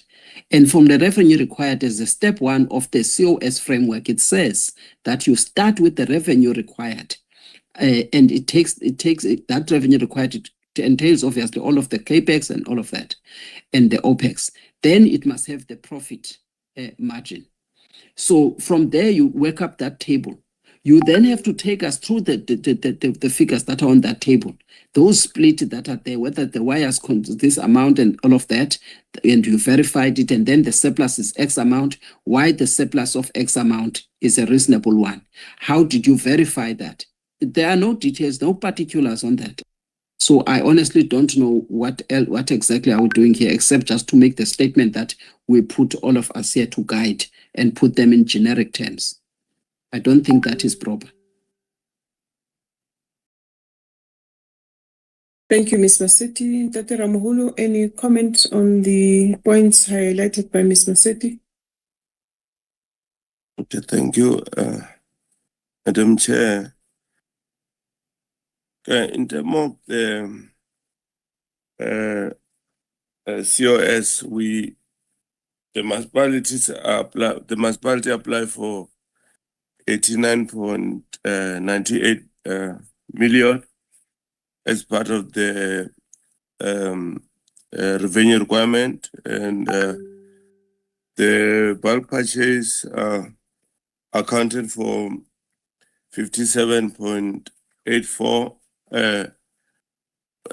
when we exclude the losses, but when we include the losses of 9%, the bulk purchase was it was 57.84 plus 77.80, which means the bulk purchase was around 73% of the revenue requirement. That's what we from the COS, and this was the figures that we went to ESCOM invoices, and then we had to verify those invoices to make sure that the bulk purchases reflect what is on the COS. And then in terms of the operating expenditure, we found out that operating expenditure is around 16,264,264, which accounted for 18% of the revenue requirement. And then in terms of the surplus, according to the COS study, it was 9% of which was quite reasonable. And also this municipality has been the financial performance has been quite satisfactory, because the losses was around 8%, and then one will also accept that when the entity is performing at this rate, there should be also incentive, because they are surplus, and also the losses, they are still within the system. And these were the figures that we evaluated from the other source document, like the AFS and also DEMS, and also the cost like interest on the debt, and also the NMD were excluded in the calculation of the revenue requirement. I thank you. Thank you. Ms. Maseti, are you covered with that enhancements of the presentation by Ndate Ramholi? Yes, Chair, I'll leave it at that, Chair. It's fine. Okay. In terms of the recommendations, they have been read 7 to page 598. On that note, with the enhancements in terms of ensuring that the numbers are really added in the analysis, that will be appreciated. On that note, members, can I get an indication that you support them? I saw your hand was up. I believe it's in support of the recommendations. I note Mr. Mkizo's hand, and I also support Ms. Maseti on your side. Thank you very much. We then move on to the next one, which is Victor Kanye. Tate Ralufe, please speed up without compromising your presentation, but also try as much as you can to cover the points that have been raised in the other application. Over to you, Tate Ralufe. Thank you once more, Chairperson. Victor Kanye is a local municipality based in Mpumalanga, and they have sent a new cost of supply to NERSA. The reasons for the new cost of supply was to align their electricity business or division together with, or rather in line with, the ESCOM business distribution business, following the updates emanating from the retail tariff plan. So, Chairperson, the application together with with the cost of supply were published by NERSA. And then from NERSA's side, no comment was received from the stakeholders after the publication, and the municipality also indicated that they have published, they've consulted with the customer, but as for the feedback from customers, we haven't got, but we, after the guidance by members, will still stretch to reach for the feedback from the customers. Chairperson, the costs that have built up, the cost of supply have been verified with the D form and the excuse me, and the annual financial statements. And in assessing the cost of supply and the overall application, we made sure that we are eliminating imprudent or inefficient costs. And I'll give an example in this regard. In Victor Kany, we only found that the only inefficient cost was ESCOM interest of 40.72 million. So going on in terms of cross subsidies, sorry, we realized that the main cross subsidizers is the industrial customers and the commercial customers. But as in the industrial customers, we realized that the industrial customers time, the one who the time of use ones are being subsidized. Hence another update, hence the update, or rather another reason for the update of the new or rather revised cost of supply. When it comes to the surplus, Chairperson, the surplus reached a level of 9% due to the fact that there is imprudent cost which is compromising the surplus. There's also energy losses of 43.5%, which are increasing from 25.84 in the 2023-24 financial year. But in 24-25, they are at 43.5%. They've increased by about 12%.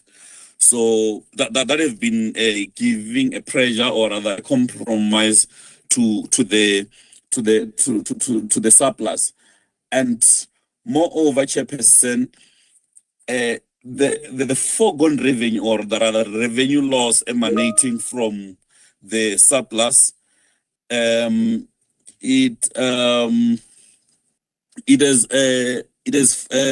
is amounted to 113.4 million.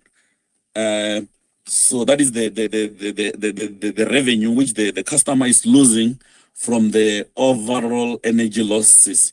So should the customer put its ducks in a row, deal with the energy losses, and also service the ESCOM interest to its end, it's going to find itself in a very good or rather in a sound financial position. So, Chairperson, when it comes to the tariff increases, after the adjustment of the imprudent costs, the municipality had applied for a 15%. And just before we get to the adjustment, the 15% on the application letter, the municipality had indicated the revenues which it requires from different services that it provides in its area or rather in its jurisdiction. And then we realized that the 15% is this 15% applied for in electricity is unjustified because it was a figure that was required only from electricity. But when we deal with the cost of supply itself, it took us to an increase of 11.01%. And hence we found ourselves recommending for 11.01%. I thought that was significant for us to narrate on. In conclusion, Chairperson, I would like to request your audience to the recommendations where we are recommending that the tariffs that are based on the cost of supply report are approved as recommended in the tariff analysis section for implementation by the municipality with effect from the 1st of July 2026. And secondly, we recommend that the cost of supply report submitted by the licensee or the municipality be noted by the REC. Thirdly, we are recommending that the municipality is required to submit the report accounting for all costs that have been noted in its cost of supply study to enable the regulator to perform its independent verification process or the audit process. We also recommend that the municipality is required to submit quarterly the energy losses report, which will concentrate on the reduction of energy losses and the progress report following the SMART principle for the regulator to monitor the implementation of such. And finally, Chairperson, we recommend that to strengthen the financial or the financial sound position of Victor Kanya Local Municipalities Electricity Division, the municipality must implement strategy to optimize revenue enhancement and increase operating surplus thereof. Chairperson, with that submission, with that presentation, I submit. Thank you. Thank you very much. Members, any comments? And I think I've seen one of the points that Ms. Maseti has raised in other points in the chat to say that let's add a table on the revenue analysis in line with what you have presented to us verbally. If that enhancement can be made, and I also noted your addition of the fifth recommendation that the municipality be requested to provide the strategy in relation to the is it energy losses and other revenue losses, energy and revenue losses that you've mentioned. On that note, members, can I take any questions, issues of clarity, or points of enhancements that you may have on this particular presentation?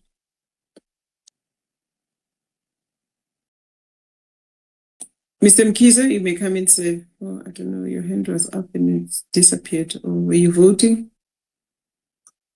I'm covered, ma'am. Just wanted to express that. Okay, all right. By show of hand, members, can I get an indication that you support the recommendations that are on T619, 619 to 620? By show of hand, there are 4, but there is that addition of requesting the municipality to provide a strategy to address the losses that I've mentioned in terms of the energy losses and as well as the issue of the interest. Thank you, Ms. Majola, Ms. Msiti, and Mr. Mkiza. I support. Ma'am, you want to subject to the comment, Chairperson? Subject to the comment, you've already touched on the table, but also we must look carefully at that surplus, which is that profit margin. It has to improve now, their performance. We can't just compensate them for a profit margin when they are not doing very well. Okay. We must improve. They go hand in hand. Okay, thank you. We have that addition as well in terms of the issue related to profit margin. Thank you very much, members. We move on to, I think it's our last application for the day. It's from Witzenberg Municipality. Ms. Matumbu, over to you. I hope you're feeling better. And take the members through the application, please. Thanks. Thank you, Chair. Witzenberg is situated in the Western Cape, and it submitted its application with its revised cost of supply. From a financial and technical perspective, the municipality reflects constrained performance. It recorded a deficit of 0.06, declining from a surplus of 5% in the previous 23-24 financial year. This deterioration, Chairperson, is primarily driven by a significant increase in the Eskom bulk purchase cost. When we look at the municipality's energy losses, it has slightly declined from 9.87 from the previous year to 9.02, and the municipality is encouraged to keep its energy losses at low levels. Chairperson, the cost of supply is based on a cost plus methodology and was verified against audited financials. And the cost of supply indicated that the municipality is heavily dominated by bulk electricity purchases, which account for approximately 90% of its total cost. And the cost of municipality is currently recovering approximately 88% of its required revenue, indicating a material under recovery, as well as the presence of cross-subsidization across customer categories. The analysis chairperson indicated that several customer categories, particularly domestic customers, are significantly under recovering, with the under recovery levels approximately up to 42%, and the assessment further confirms that the revenue requirement is inclusive of OPEX and a 7% surplus margin, which is considered reasonable and within the acceptable cost of supply framework. To ensure that the surplus was not overstated, it was evaluated in line with the EPP position 1 and also against the NERSA cost of supply framework. The surplus margin, chairperson, is not arbitrary but serves as a necessary financial buffer against identified and quantifiable risk inherent in the licensee's operations. This includes revenue recovery arising from non-payment, as indicated by the municipality's current collection rate being at 91%, and also evaluated by the technical and non-technical energy losses and bad debt provision. In addition, the inclusion of depreciation reflects an ongoing consumption of the asset value, necessitates sufficient cash generation to support asset replacement and network sustainability. The cost of supply chairperson indicated that the municipality should increase its tariff by 12.82 to reach cost reflectivity, and therefore the municipality applied for a uniform increase across all customer categories directly aligned with the cost of supply outcome. This approach is primarily driven by the need to ensure financial sustainability, including the ability to meet ESCOM bulk supply obligation while maintaining a simple and stable tariff structure. Chairperson, the approach further is driven by the need to restore cost recovery and address the current revenue, its current tariff structure. The municipality's accounts with ESCOM chairperson is up to date. There are no NMD exceedances and the municipality has no areas. On public participation, the municipality indicated that it is following the MFMA budget consultation process and that this process will be conducted by 30 May 2026. And NERSA, on NERSA side, the application was published together with the cost of supply on the NERSA website, and no stakeholder comments were received. All other comments, chairperson noted and will be verified, will be enhanced on the RFD. It is therefore recommended that the regulator approve the tariff increases as set out in the decision, with implementation effect from 1 July 2026, submitted by the municipality be noted, and the municipality will further be required to submit a detailed cost of supply reconciliation report to support the regulator's independent verification process. And also, chairperson, the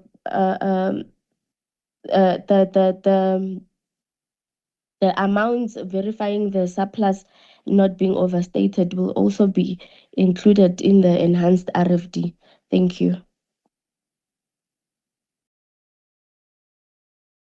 Thank you very much, Ms. Matumbu. Members, any questions, issues of clarity or points of enhancements that you may have on this application? If you do, please do raise your hand so that I can recognize you. I don't see any hand from the members. I take it that the recommendations on 642, 1 to 3 that have been read into the record. Members have noted them, and I would like to ask members by show of hands to give an indication that they support the recommendations on this particular application. Members? I support. I don't see any hand from the members. Or am I audible? Oh, thank you, Mr. Majola. Thank you, Mr. Mkize. Ms. Masetti?